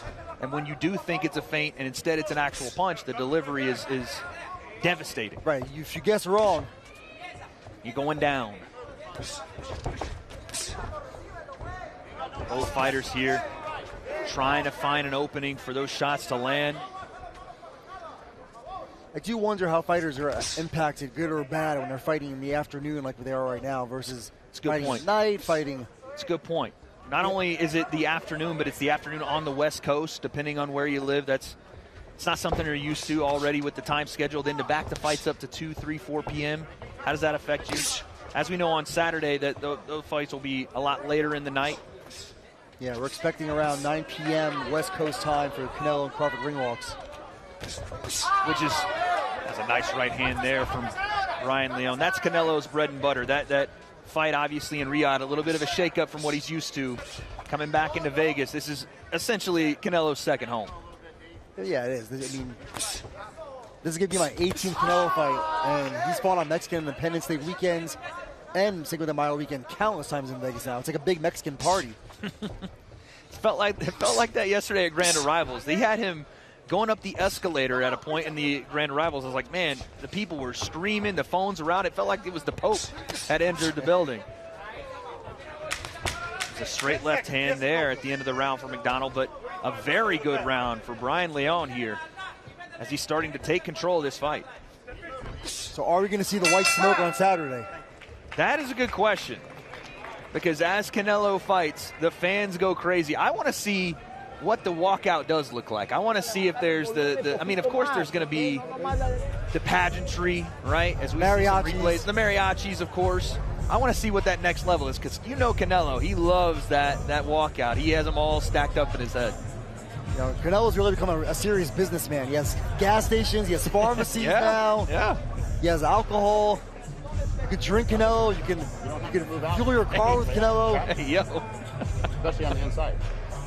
He is long. He's very long. That's why when you turn him, you take the power out of his shot. Okay? So just keep turning him. Simple instruction there in the corner of Devontae McDonald. Said he's long. How you combat that? You turn him. You got to cut angles. Clearly, McDonald having some trouble with the reach and the range of Brian Leon here. Again, look, he's feinting. It's making McDonald, I think, hesitant. And it's given Deontay McDonald a bit of some happy feet. You look at the feet, and they're not set. It feels very reactive as he eats a jab there. It almost feels like Devontae's trying to figure out what's coming versus doing what he needs to do, staying in his game plan, and it's keeping him a step behind. Great jab again from Leon. Now he's starting to walk forward on McDonald and take center of the ring. There's a hook right hand, Leon. Ooh, chopping right hand, Leon. Nice job there, looping the right hand around the guard. And it's the adjustments in such quick succession, Mike. You see the straight right hand. Cool, I showed you that. Now watch this one around the guard. Those are the marks of a high-level fighter. And both these guys have incredible physiques, too. For 168, they're monsters in there. Think about it. Tomorrow we'll see two fighters step in at 168 that won't be this big. Not anywhere close to it. Canelo probably one of the smallest 168-pounders right now in the division. He's a smaller guy for that weight. Crawford coming up is also going to be a smaller guy for the weight. Canelo's small in height and reach, but he is thick. Dense. Yeah, bone density. Okay. Yes, he Look is. at the back of Canelo, the calves. Yep. You studied them calves, huh? Been studying the back and calves, Mike. Hey, when you watch Manny Pacquiao fight, you see the power, you got to respect calves. I've never seen calves like Manny Pacquiao's, in boxing or otherwise. That perplexes me. His calves look like people's quads. It makes no sense.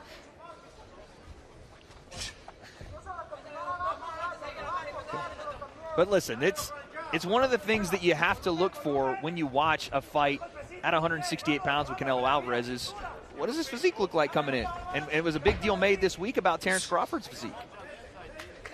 I'm always a little hesitant to get caught in that trap. I remember when Jermell Charlo moved up 2 weight classes to fight Canelo, and everyone was marveling how good he looks. And he did, by the way. And he looked did. Shredded up. He did. And what happens? He ran. Canelo decimated. That was running. And I think there's a difference between boxing and running. Charlo ran.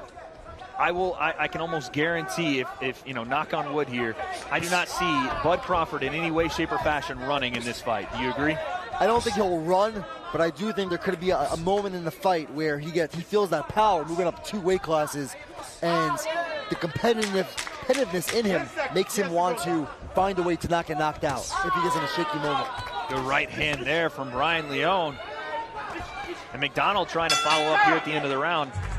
That's something you said, that was very interesting, Mike. You said the competitive nature of Terrence Crawford would essentially tell him in his own mind to not get knocked out. What do you mean? I could just see when you have a fighter that's not prideful, if they're feeling crushing power and they find in their mind that they don't take it, might say, okay, the competitiveness is a win in a way to not get knocked out. I'm not saying that's going to happen, but if there's a moment in the fight where we see that Crawford can't take the power, he may have to make that decision. Doing good, Brian. Pero no te pongas tieso.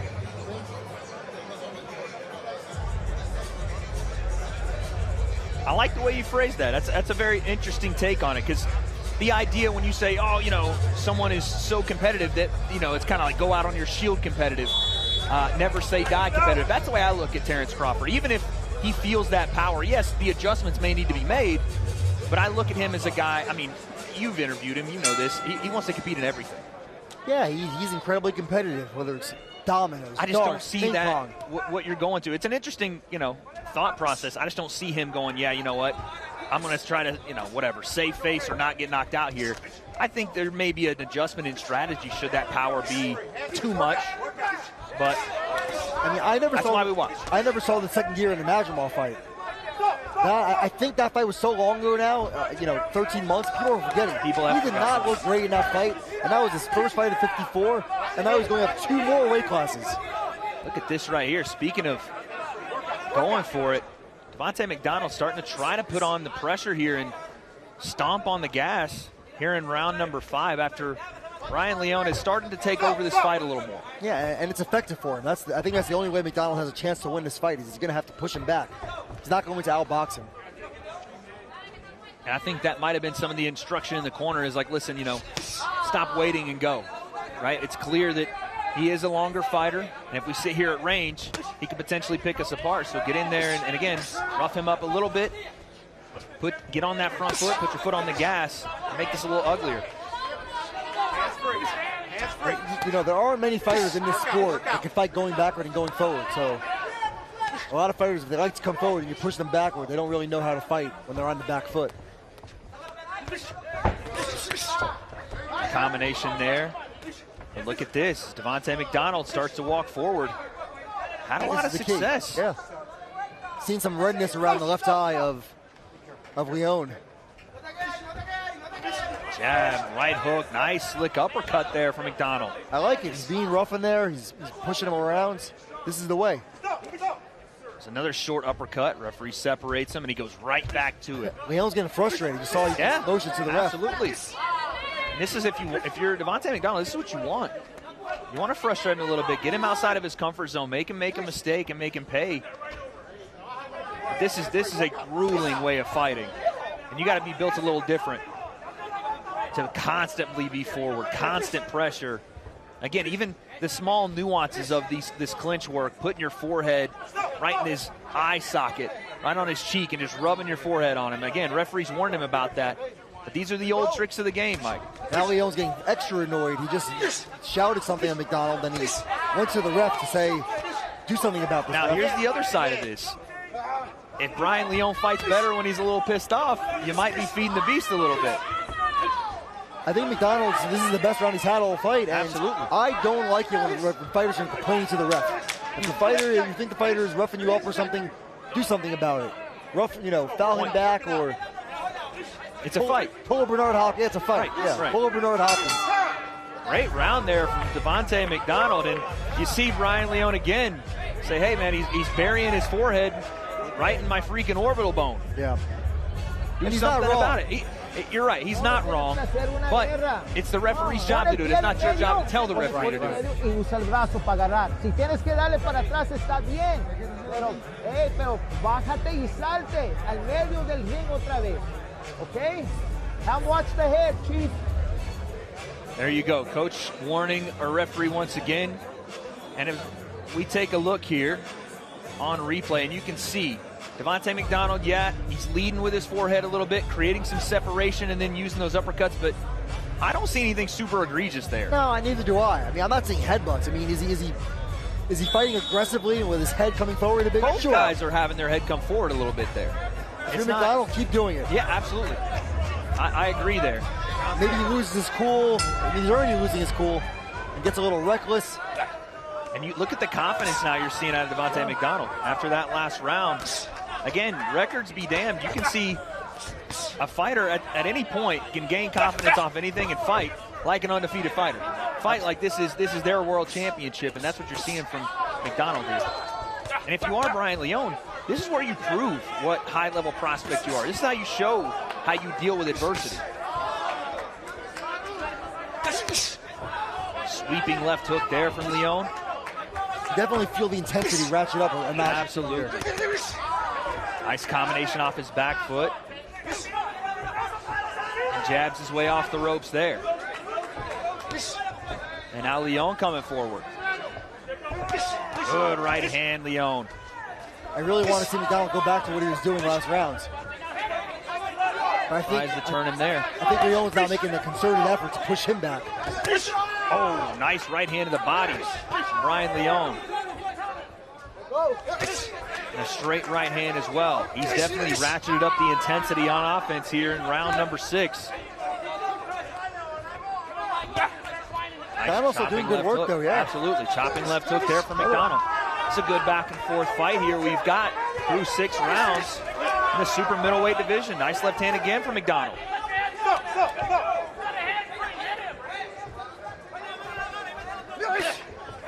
That left hand continues to find a home, as every time Brian Leone wants to exchange, those hands kind of fall down by his waist, and McDonald sneaks in the left hand. It's a sharp left hook to the body, though, there from Leone. Leone doesn't seem to be, as you mentioned, a guy that can play offense and defense at the same time. It's a very skilled art.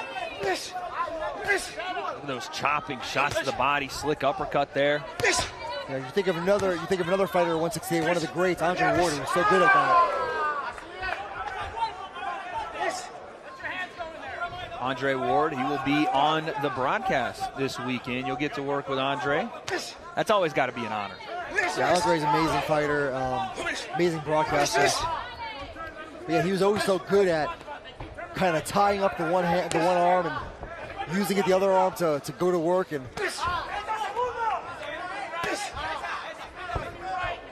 And tomorrow, working with the great Sergio Mora, Todd Grisham in the building as well. Two of the best in the game. Look at that right hand. Oh, now we're letting it go here. Best round of the fight by far. Back and forth. McDonald with chopping hooks. Leone firing back. Oh, uppercut, right hook. McDonald.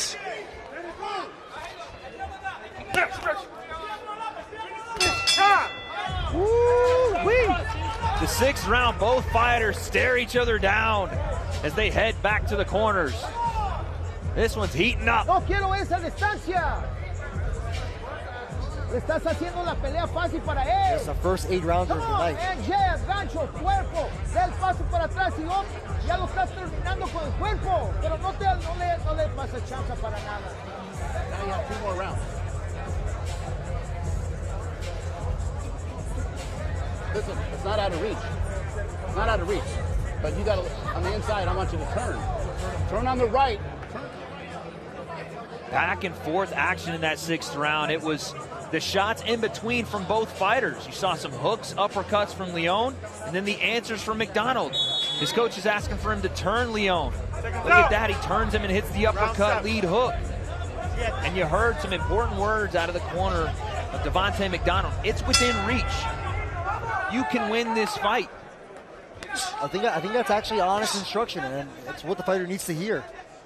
There's 2 rounds left. He probably won 1 or 2 rounds, and I think the fight could be on the table here. Sharp right hand there from Brian Leone to start the round here. Chopping right hand to the body and upstairs. 2 hooks from Leon.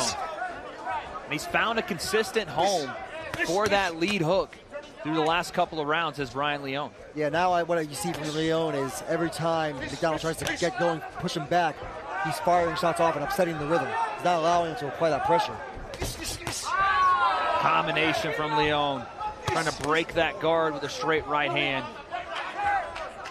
And McDonald starting to get pushed backward a little more round by round in this 7th round. He's got to have an answer here. You know, it was almost like the first few rounds, Leon was doing the Cuban school of boxing. Now he's doing that Mexican style. And you see him filling that time and space and filling the gaps, right? Stepping to him. Huge shots to the body there from Leon. And you're right, Mike. You're starting to see the implementation of being in the camp of Eddie Reynoso. Having multiple styles to go to. It makes you such a dangerous and varied fighter, even so young in his career.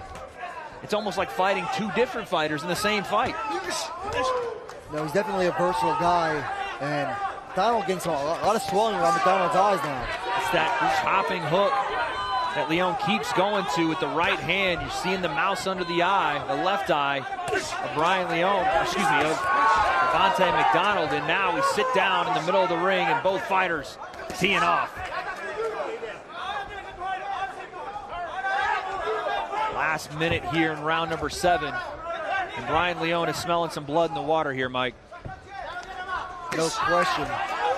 McDonald's still doing some good work, though. McDonald's been awfully game, but a little too much bounce in a step for me right here. Triple uppercuts there. Big left hook from Brian Leon. He's starting to walk forward. That one hurt. McDonald in the corner, and Leon wisely doesn't waste any energy with that clinch. Instead, gets back to the punching as he goes right hand to the body. And this is what we were looking for out of Brian Leon.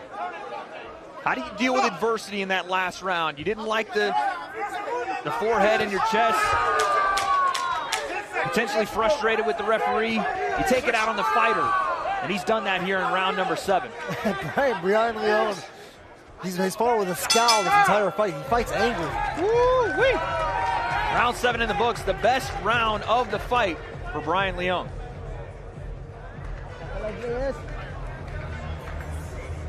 And you're right, Mike, it all started when he decided he was going to come downhill and start interrupting that timing and start punching in between here in round number 7, or McDonald just could not get anything going.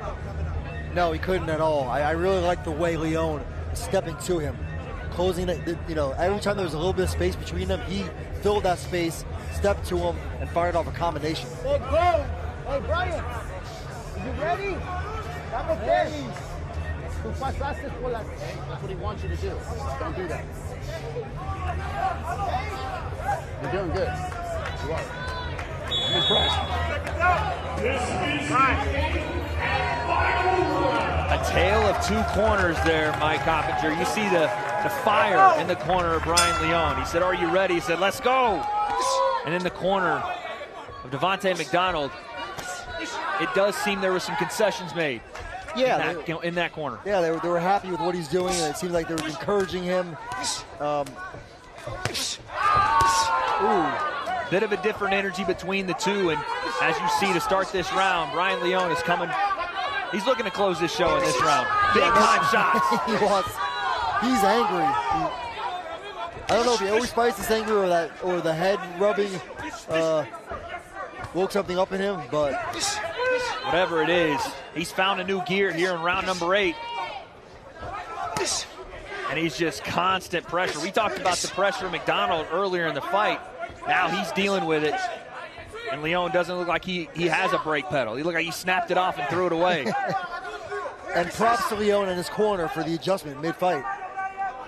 There's a nice left hand from McDonald. Then right back to the work goes Brian Leon. Double uppercut there and a left hook right hand. Nice counter from McDonald in the fray though as well. You like uppercuts? This has been the fight card for you. And they've landed. They've been accurate. They've landed the body work. But this is what you get out of high-level prospects. People with Big shot to the body there from Leon. Chopping left hook. Mexican style. Right hand around the guard, short left hook. Leon, and another one, and those are adding up.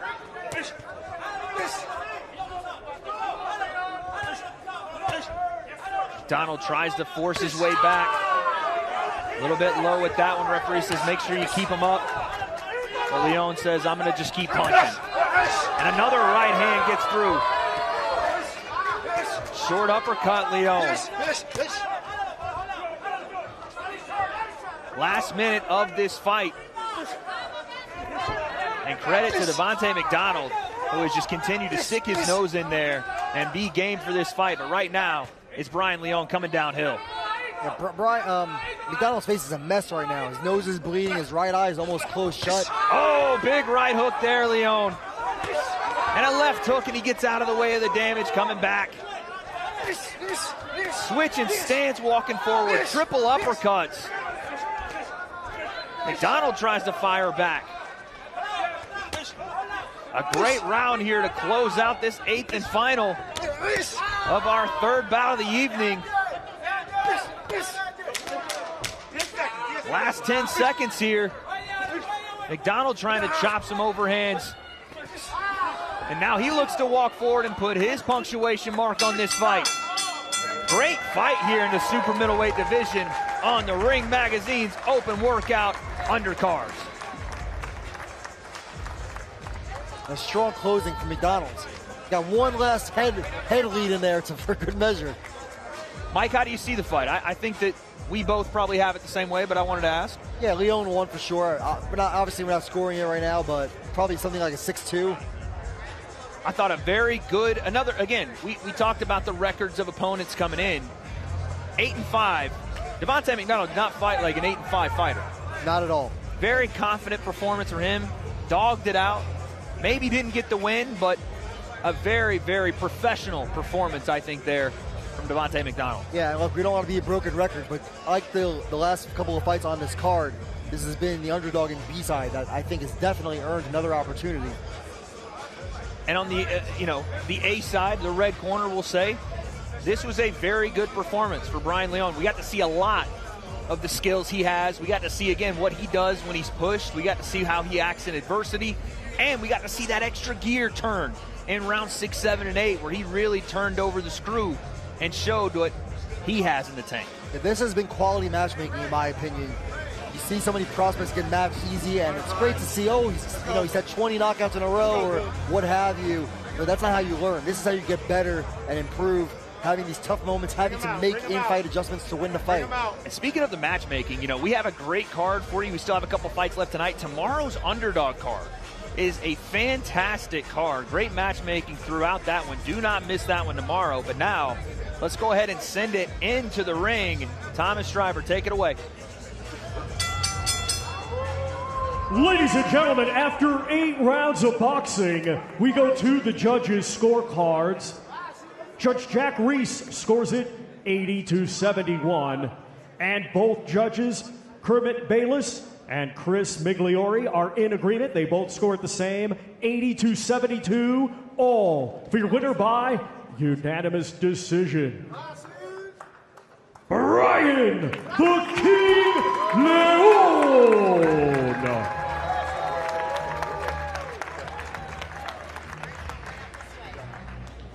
Brian Leon moves to 9-0 with 7 knockouts in his career. Great performance, great win for Leon. Yeah, and you hear the scorecards there, 80-72 twice, 80-71. That would mean 110-8 rounds, no? I just don't know which round, if we go back and look. There were some great moments per round, but I don't know which one I would give a 10-8 to. Yeah, I wouldn't have done that, but nonetheless, very good performance from Brian Leon. And if this was your first time watching him, I'm pretty sure you're going to see more of him with Canelo and Reynoso. He made you want to see more of him. No doubt about it. Great win, great performance from the King, Brian Leon, on his way to unanimous decision victory. And he's in an important weight class, like we mentioned, 168. Chopping shots there. again, the uppercuts, the hooks to the body, the constant forward movement, stayed on that gas pedal, found another gear, said, let's dog it out. If you want to do that, I'm game as well. You talked about it, Mike, the Cuban and Mexican style on the way to a victory. And getting some fanfare while he's at it. You got to love that. And folks, as we take a look at our fight card, so far we've had some great fights. One that I think we could take a look at and say a lot of learning opportunities for Yoandy Toriak there. But Mikey Talon, great talent, great performance from him. Ryan Leone showing his skill level. We still have two more, folks. Do not miss them. And starting with our next one in the super middleweight division, let's send it to Thomas Stryber. Let's first welcome to the ring, Steven the Savage Sumpter.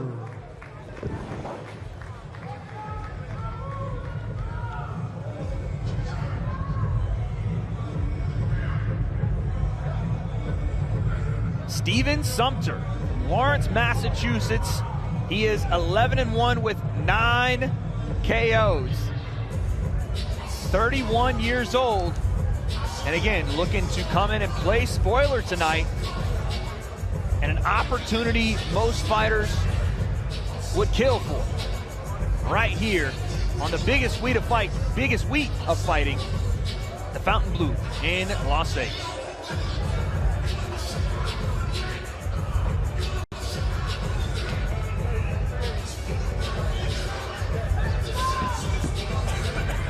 And now let's welcome to the ring, the undefeated Beck Nurmagambeck. Undefeated at 14-0 with 12 knockouts is the 27-year-old southpaw from Kazakhstan, Beck Nurmagambeck. A lot of eyes on yet another hot prospect here in boxing, and he'll look to put a show on here tonight.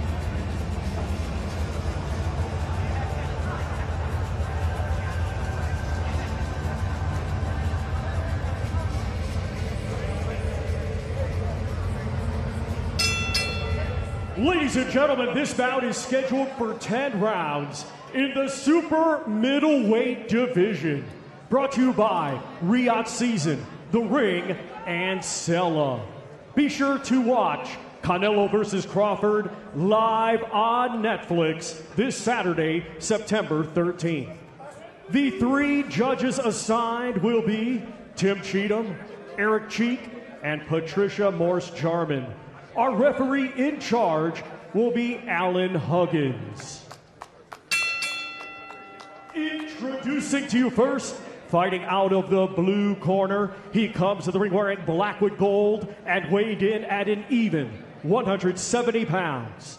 Coming to us from Pittsfield, Massachusetts, he brings a professional record consisting of 11 wins, just 1 defeat, 1 draw, with 9 of his 11 wins coming by way of knockout.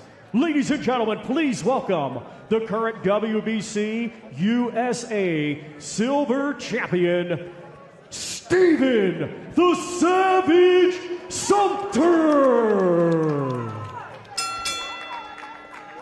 And his opponent across the ring, fighting out of the red corner, he comes to the ring wearing black with gold and weighed in officially at 171.2 pounds.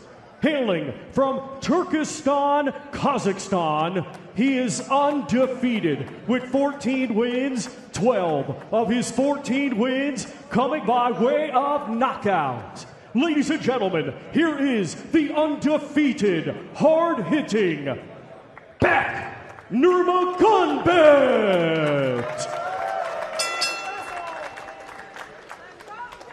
Okay, Beck, Stevie. All right, Steve, Beck. You've both been giving the instructions. Obey my commands at all times. Protect yourselves at all times. Anything from here on up is good. From here on up is good. Touch gloves. Good luck to you both.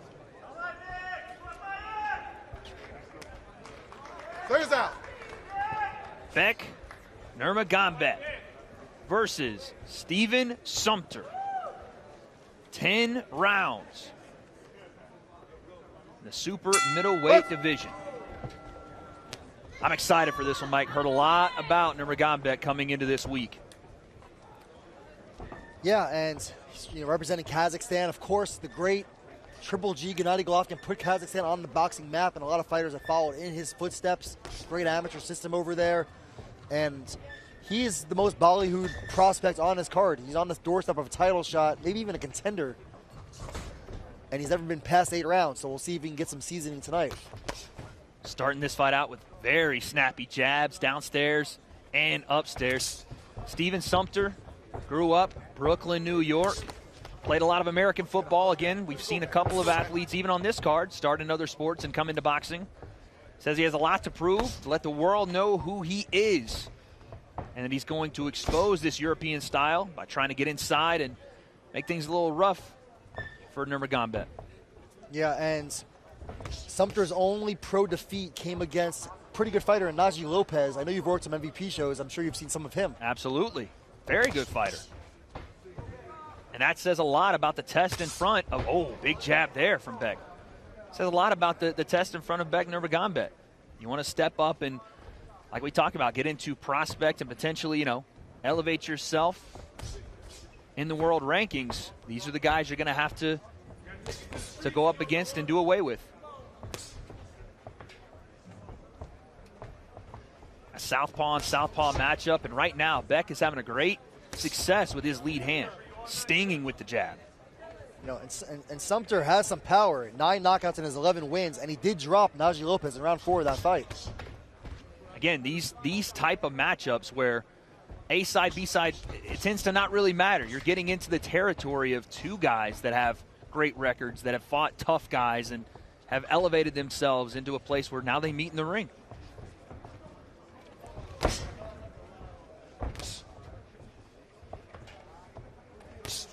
There's a nice snappy jab from Sumpter. And Beck now trying to take that front foot.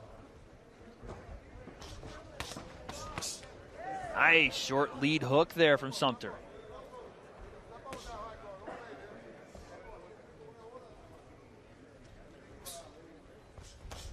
And Beck is another fighter that is associated with, guess who?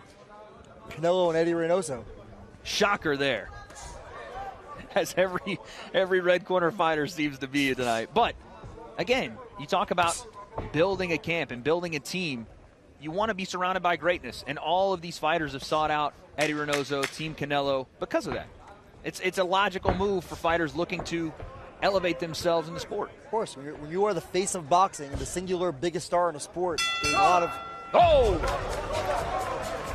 Big right hook there at the end of the round, and I don't know if it was a slip from Sumpter, but it definitely landed flush, and Beck sent Sumpter into the corner and into the ropes there. Okay, sit down first. Not sure what he was saying there at the end of that. He's looking over and speaking to somebody, but that was a nasty right hook to end the round. Nice and relaxed. We'll take a look here on replay. A very glancing, chopping right hook there, landed on almost the temple of Sumpter, and he took a quick tumble. Referee waved it off as if it was no knockout, or excuse me, no knockdown, but that was definitely a damaging shot, Mike. Right on the belt. Yeah, when you look at Beck, he definitely has that puncher's frame, that lanky frame, and then you mentioned it again, the calves. You're always looking at those calves, Mike. Always looking at them. I got to start hitting the gym just in case Mike's around looking at the calves. I'll get you some breakaway pants, you rip them off. Round 2, let's see if there was any effect from that last shot Nurmagambeck landed at the end of the round. That was a very slick lead hook. Beck has a really impressive jab, and I love any fighter that's doubling up the jab to the midsection, changing levels. Both guys looking for openings here in this second round of 10. He kind of has that fencing jab in the style of Dimitri Bivol. Another, coming from that school of boxing, it's no surprise, right? There's a nice left hand there from Sumpter as he tries to push forward and gain back a little momentum here. A very patient fight, patient pressure here. Sumpter like me from Brooklyn, so he's not looking for confidence when you're from Brooklyn, but loves to fight. he said that he wants to expose Beck's European style, and he claims that Beck does not like mixing it up on the inside, but you know, we'll see. So far, I don't know if he minds. So far, it looks like he's inviting some of these exchanges in close as Nurmagambeck continues to, like you said, Mike, use that double jab, get to range, and then use some devastating power behind it. Glove touches the canvas there for the That's another left hand that landed flush. That's a knockdown for sure. And again, it's just like when Beck touches Sumpter with a left hand, right hook, whatever it is, there is just explosive, snappy power on it. Snap, serious snap on these shots. And it's almost like Sumpter is surprised when he gets hit how much damage is coming that way. It doesn't feel like thudding punching. It feels very snappy. Oh, there's another big uppercut from Beck. Nurmagambeck is just... Another fighter with a deep, deep amateur background, and you can see it here in the ring. In total control right now through 2 minutes in round 2. I'm impressed. Look at that three-punch combination. Very slick. At the same time, damaging. I said it earlier, it's violence combined with just artful mastery of boxing. Well said. I have some. You know, I have a couple one here and there.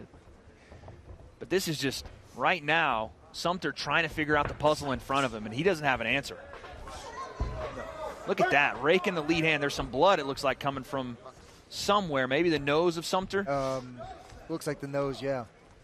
You see both fighters wearing the same colors. You don't see that a lot, black and gold. Maybe you have some Steelers fans here? I doubt Beck even knows who the Pittsburgh Steelers are. Again, goes to that uppercut. He is having a ton of success, and Sumpter is just in a world of trouble right now. I don't know about Sumpter's homework on this fight when he said that Beck doesn't like fighting on the inside. I see Beck bringing the fight to him. Right now, Beck Nurmagambeck is butchering Steven Sumpter, and that's the best way I think I could put it. Hey, look, it says here that on our research that he doesn't have a nickname. That could be his nickname, Beck the Butcher. The Butcher, come on. Maybe we can unintentional, but Beck, I want 10%. That's all I know. I want 10% naming rights. You don't have to stop it here, but and there's the left hand right there from Beck Nurmagambeck. Some very passionate fans behind us. Oh, yeah. Yeah, that's how it goes when you have high-level boxing going on. It doesn't matter Vegas, if baby. it's 2 in the afternoon, 4 in the afternoon. It's a boxing city. They love to see their fights. Boxing city, party city. No, right? Head up, boy. See, you know more about that than I do, Mike. See, I'm good boy. Don't really go out. I'm here for the fights this week. That's all. Me too, Wade. Me too. 2 rounds that were very dominantly won by Beck Nurmagambeck. And again, even just the start of the round there, the explosive, snappy punches of Beck. I think Sumpter might have, I'm not a doctor, but he might have a broken nose. That nose is gushing blood. And he's wearing that kind of slit, open trunks, you know. So some of those fighters, Chop Corley wore those. I think Adrian Broner on occasion. Ben Tacky throwing it back. You like that style of trunks, Mike? I know you're a fashionista somewhat of your own right there. You know, only if you're going to bring it in the ring and show out. Otherwise, it's a tough look. But the better you are, the more swag you can show off with the fashion in the ring. Like a Roy Jones with the tassels. If you're like a C or B level fighter, you cannot wear the tassels on the boots.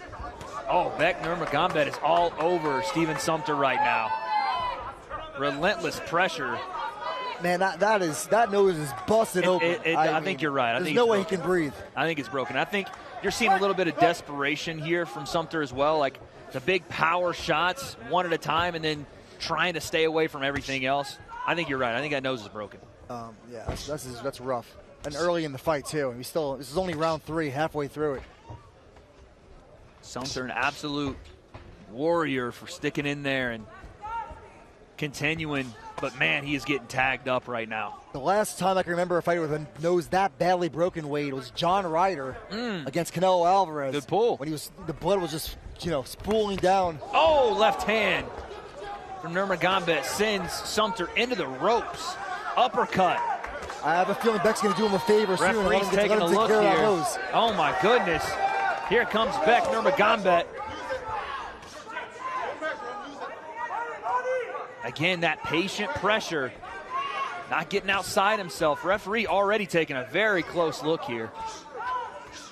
That jab is just stinging. Oh my goodness, combination. This is batting practice. And Sumpter, I was gonna say, he's gotta throw something to get out of that corner. Just getting teed off on there. Last 40 seconds here, round number 3. And like you said, Mike, it's just round 3. There's a lot of time left in this fight. I don't want to get carried away on one fight, but Beck has the look of a future champion. Very crisp, very solid, great technique throughout the fight, keeping himself out of dangerous positions when he's throwing dangerous shots. We talked about the sweet science earlier. I haven't seen him take a back step, and he's still unscathed, clean, hasn't taken much damage, if any. And anytime you're a southpaw fighting an orthodox fighter, right, you want to establish that lead foot position outside of your opponent's lead foot, and you see it every time, that right lead foot of Beck outside of Sumpter's lead right foot. Chopping left hand. Nurmagambeck, an absolute destruction through 3 rounds. The referee is talking to the corner of Steven Sumpter. We'll have to see what happens here, but that has been domination from go here in this fight. Well, to correct myself, actually, it's 2 southpaws. I was going to say, we got a southpaw deal going on. But I like the analysis, Mike. I like it. And you're right. In most orthodox southpaw matchups, you would see that. I have to run my left and my right, obviously. We don't need time when I'm stopping. I think you said. We don't need time when I'm stopping the fight. They're going to stop it. Yeah, it seems like the Sumpter corner is going to go ahead and stop this fight. Too early. Stop it? Yeah, okay. He's obviously not happy with that, but I think probably the right call. As Beck Nurmagambeck wins by corner retiree from Steven Sumpter between rounds 3 and 4. Mike, that was dominating, and it was a composed, quiet, vicious destruction through 3 rounds. Yeah, very impressive stuff from Beck.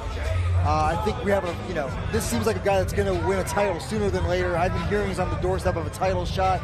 Obviously, right now, Canelo Alvarez has all 4 titles at 168, but I'm sure it won't be long before one of them free up. And Beck right now, I think you have to give I think you have to give credit to the corner of Sumpter. I don't like when the corners are too brave for their own fighter. You have a broken nose, you're taking a beating. Better to pull him out. Yeah, and again, you can't blame Steven Sumpter. He wanted to go back into that fight. He wanted to answer the bell there in that 4th round. He's obviously frustrated, but that's the mind and the heart of a fighter. And like you said, Mike, your corner sometimes has to look out for you when you don't have that mental ability to say, no, I'm done, right? Credit to Sumpter there. He is an absolute warrior, but the corner doing what they should, because this was a one-sided beatdown, man. This was, again, just very quiet, composed devastation from Beck Nurmagambeck. Not a lot of flash, not a lot of, bravado, but just pure damage and violence through 3 rounds. Yeah, and look, I think now's the time, right? If you're a Beck, you're 27 years old, you've had a good amount of fights under your belt, 15 fights now, 13 knockouts. I think it's time to step up. This was his hardest fight to date. Record-wise, experience-wise from Steven Sumpter, and he made it look easy. That was easy work for Beck Nurmagambeck. You know what would be a nice fight for Beck? Maybe the winner of Saturday's undercard fight between Christian Mbili and Lester Martinez, something like that.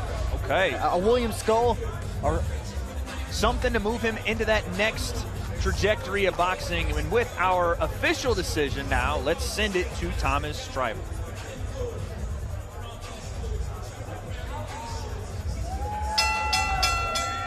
Ladies and gentlemen, after 3 completed rounds of boxing, the blue corner retires their fighter, and our referee in charge, Alan Huggins, accepts their retirement. Therefore, your winner by way of technical knockout and still undefeated, Beck Nurmagambeck. Beck Nurmagambeck, your winner by TKO. 15 wins, 13 by knockout, and again, I just said it a second ago, this was the step up, this was the test for Beck that a lot of people wanted to see, and what they got to see was, oh yeah, he's not only at this level, he's levels above this. Right, and that's what you want to see, because if you're going to fight somebody that's tough, You want to get rid of them early, make a statement. It was just shots like that, Mike. This left hand that stuck and just sent Sumpter to the canvas almost effortlessly, and then these shots in the corner. It was meticulous. Look at that. Guard manipulation, left hand through. Defense to offense transition, keeping him in the corner, frame, and then finally, the corner had seen enough. Again, credit to Steven Sumpter. He tried his best in there, but sometimes your corner has to know when it's enough. Look, you see some similarities to Dimitri Bivol, like I said. It's the same school of boxing, that same kind of fencing, pushing them back into the corner, like you said, the guard manipulation, distance control, and then throwing heavy-handed shots, standing right in front of him, too. I'll tell you who's impressed. It's not just us. His Excellency Turki Al-Sheikh, definitely impressed with that fight. And Beck Nurmagambeck, going to keep an eye on him going forward. Like you said, Mike, potential world championship aspirations for him. But the reason we're all here this week, the big fight, Canelo Alvarez, Terrence Crawford. Why can't I have a little figurine like that? Where's my figurine, man? But it's for all the belts, baby. All the belts this Saturday, but we have one more fight tonight, so let's send it into the ring with our last fighter introduction. Thomas, take it away. Let's first welcome to the ring, Cody Koboski.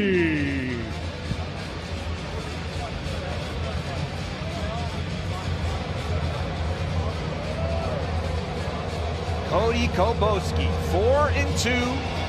4 knockouts. He's 29 years old. Ventura, California. Looking to make his mark on this historic fight week. OC, right? OC, baby. California. A short trip here to Vegas. Looking to make it a winning trip as he heads back home. And now let's welcome to the ring, Abdullah Darkazani.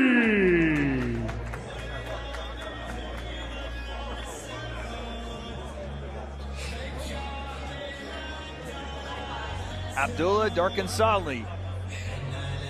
1-0, 24 years old. Another prospect to look out for. Fighting out of Riyadh, Saudi Arabia. Obviously a lot of eyes on him. HE in the building. Very excited about this young man.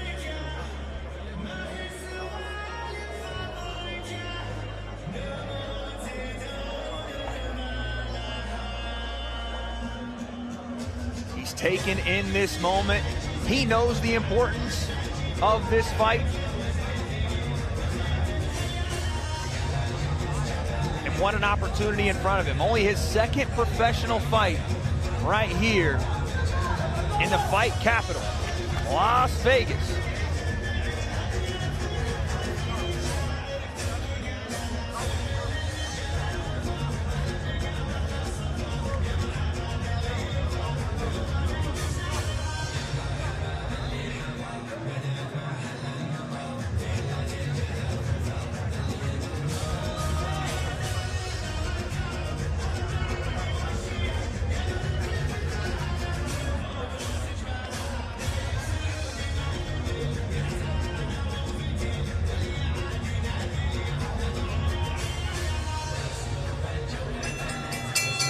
Ladies and gentlemen, this bout is scheduled for 6 rounds in the super welterweight division. Brought to you by Riyadh Season, The Ring, and Sella. Be sure to watch Canelo vs. Crawford live on Netflix this Saturday, September 13th. The 3 judges assigned will be Tim Cheatham, Eric Cheek, and Patricia Morse-Jarman. Our referee in charge, third man in the ring, will be Robert Hoyle. Introducing to you first, fighting out of the blue corner, he comes to the ring wearing black trunks and weighed in officially at 154.4 pounds. Coming to us from Ventura, California, he brings a professional record of 4 wins, 2 defeats, with all 4 wins coming by way of knockout. Ladies and gentlemen, please welcome Koboski. And his opponent across the ring, fighting out of the red corner, he comes to the ring wearing red with black and weighed in officially at 154.2 pounds. Coming to us from Riyadh, Kingdom of Saudi Arabia, he is undefeated with 1 victory. Ladies and gentlemen, here is Abdullah Darkazani.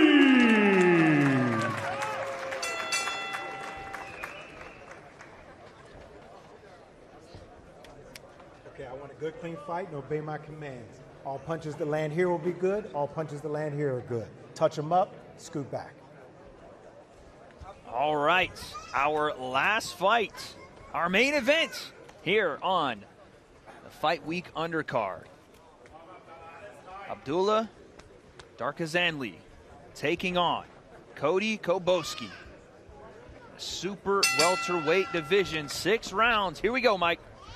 And Darkazani, no stranger to these open workout fights. He made his pro debut in December, weighed on the Fury Usyk 2 fight week. That's such an important an environment for a guy to make their debut in that big of a fight week, and now the second fight to be on this type of event as well. That's got to mean a lot to the experience you gain and all the bright lights and being around all these big-time fighters, Mike. Yeah, no question, because if you go back even 10 years, right, before streaming, before all that, most of these guys would be fighting in you would have never heard about it. Right. Not until they won 10 fights, 15 fights, and then all of a sudden you start to make that build. Now, fighters like Abdullah, fighters that are on this undercard are making their impression in front of the world. Yeah, and even though this is only his second pro fight as a boxer, he was a German amateur champ as a kickboxer. Ooh.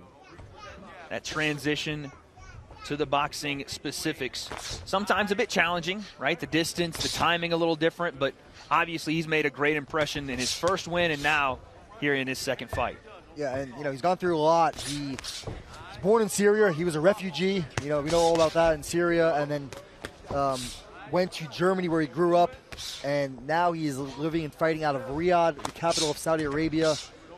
And Turki Al-Sheikh still looking for that first ever world champion from Saudi Arabia. It's a big goal of his as he tries to grow the sport, both at home and in that greater region in the Middle East. Abdullah, 24 years young, definitely got his whole career in front of him, and looking right now to chop at the body.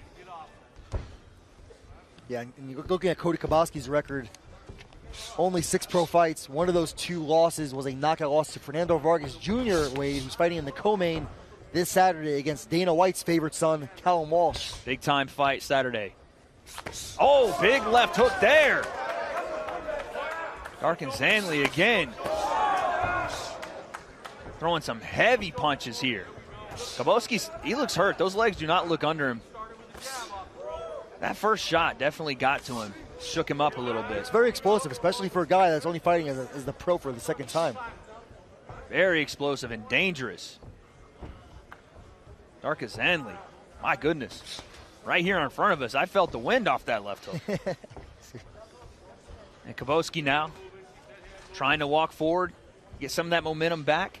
Already got a mouse under the left eye. That's a nice hook right hand there from Koboski. And you see the patch Wade on Darkazani's trunks, Mike Tyson Boxing Club. That is a gym that His Excellency opened up in Riyadh. Beautiful gym.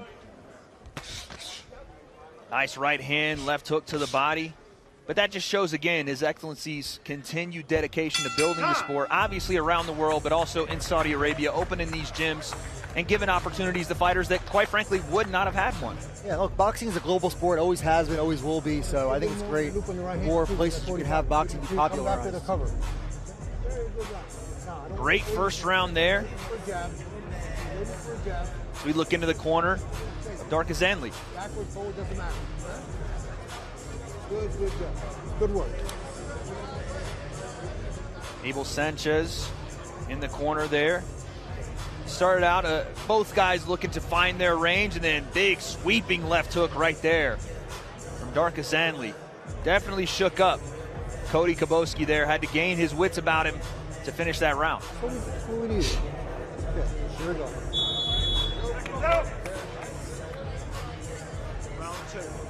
Again, 6-round fight. Expect explosive action through each round here as we get into our second round. Koboski, I think, has to come back out this round and establish that jab, gain some respect back. He kind of got walked down toward the end of that one. Darkazani with a nice jab there.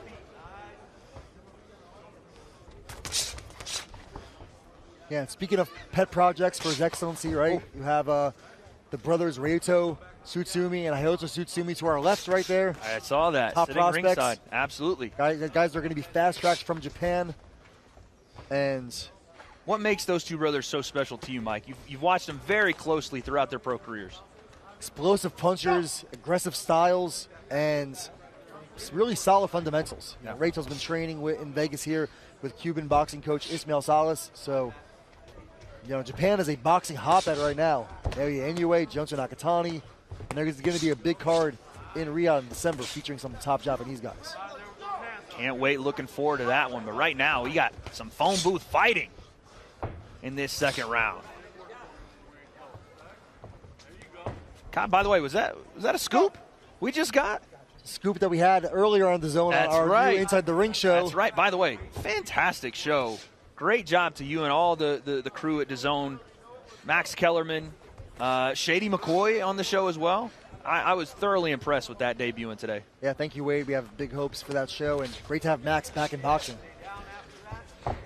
Oh yeah, great chemistry in that crew as well. You and Max just fitting together like a hand in a glove. You two going back and forth was fun to watch. Yeah, we worked a lot together at ESPN, and yeah, that's right. But now with DAZN and the Ring Magazine, again, the innovation I feel like that we're getting in the sport of boxing, and that was a nice slick shot there from Darkazani as he's looking to move forward here, chopping right hand. He throws out the Canelo feint there with the right hand behind it. The misdirection, right? The one he does with the right hand. He's getting super comfortable here. Yeah, I was just going to say, Darkazani looks incredibly confident for a guy that's just starting his boxing career. Fighting with a lot of aggression, punch variety. We punch say selection. that, but this man has been boxing, kickboxing and boxing throughout his life. You can tell that. Look at that left hook. I mean, that's muscle memory. And right now, he's in the flow state as Koboski is taking some real damage, and he's wearing it too. The upper body movement. All of it. He's putting it together, and he's landing big-time punches as Koboski's just trying to keep him at bay for now. Nice left hook there from Koboski, but the difference in damage landed is night and day. Look at this. Just styling on him. Abdullah Darkazani. Reminds me of a little bit of my favorite fighter, Zap Judah, who would try to mix up his hands and do that misdirection. Just uber confidence through 2 rounds, and for good reason. He is dominating this fight. Don't you get off this man. But that is a big kickboxing thing, right? Wait, from what I know. Kickboxers will do that. You hit him with the shot, you hit him again with it. Do not back up. Okay? We're good, Doc. So, when we get to those ropes, instead of kind of waiting to see what he's going to do, get that head moving, we can circle out. And if he starts throwing more than one punch, I need you to point. Give me a 6-3 point, give me a 2-5. Take a look here at some of the handiwork. Darkazani, the feints leading to the damage. The hooks, the right hands, and every time he starts to get going downhill, it spells bad news for Cody Koboski. Koboski's face, I think that's been the story of the night. These guys have come to fight. Koboski's face is all swollen up already. He's got to find some answers here in this third round, because being tough is one thing, but he has taken some serious damage in the first 2, and it felt like right at the end of the round there, Darkazani was getting very comfortable on his front foot and landing some big-time punches and letting go some big-time punches. Yeah. Darkazani no doubt wants the knockout here. Oh, big left hook to start the round, and there's another one. And maybe it's just the way Cody Koboski fights, but it feels like every time he gets hit with a shot, the legs start to just wobble about. Yeah, he definitely looks shaky here. He's taking a lot of hard shots. I don't know that I've seen Darkazani hit with many punches here. Not at all. Nasty jab there. And Koboski's trying to fire back, trying to find something to alleviate this pressure, but it's just nonstop. Darkazani. Like, even you look at the punches being thrown from Cody Koboski, and it's almost like there's no damage on him. No, he's like touching him. Yeah. It's like he already had it beaten out of him. There's another stiff jab. Rocked him. Chopping right hand, and he's hurt. Darkazani is teeing off on Cody Koboski right now. Referee needs to take a look. Yeah, this is getting bad.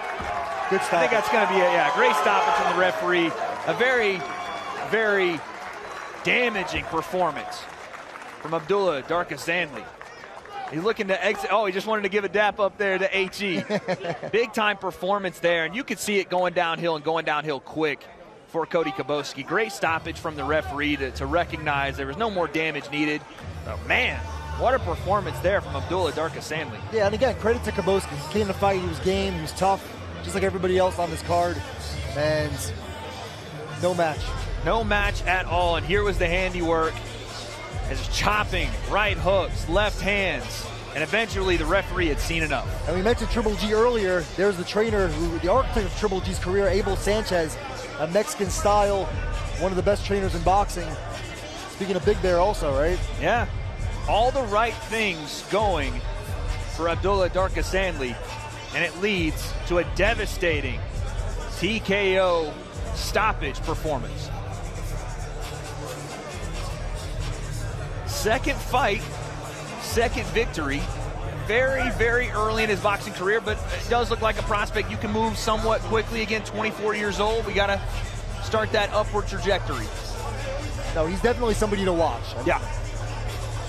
Just like every winner and some of the fighters that maybe didn't win tonight on this card. We have a lot of good, young, prospective talent on this open workout undercard. Tomorrow, the underdog fights. Cannot wait for this brand new series from the Ring Magazine and DAZN. You do not want to miss that, folks. That'll be tomorrow, right here.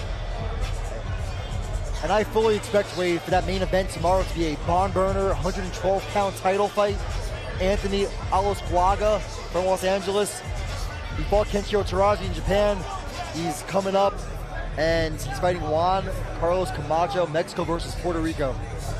Can't wait for that one, but let's make it official here in our final fight of the night. Let's send it up to Thomas Stryver. Ladies and gentlemen, here is the official time. 1 minute, 23 seconds of round number 3. Our referee in charge, Robert Hoyle, stops the contest. Therefore, your winner by way of technical knockout, and still undefeated from Riyadh, Kingdom of Saudi Arabia, Abdullah Darkazani. Abdullah Darkazani. Big time win. Winner by TKO in round 3. Moving to 2-0 as a professional. Like you said, Mike, one to keep an eye on. And again, it was one-way traffic. Very, very impressive performance from him. And it all started with the jab and with the devastating power behind it. Big time left hooks. Cody Koboski just could not get going, could not get his feet settled. And eventually, it was all she wrote, as Darkazani had all of the big time power.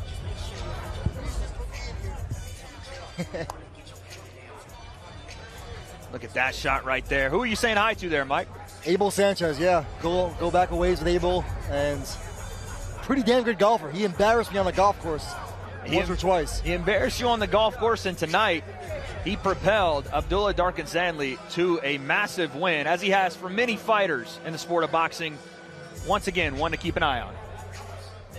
What you always like about the Abel Sanchez fighters, they throw hard shots, they come to fight, they come forward, and I think that's going to bode well for Darkazani, seeing how he emulated that style. Absolutely, and there is our results from the evening.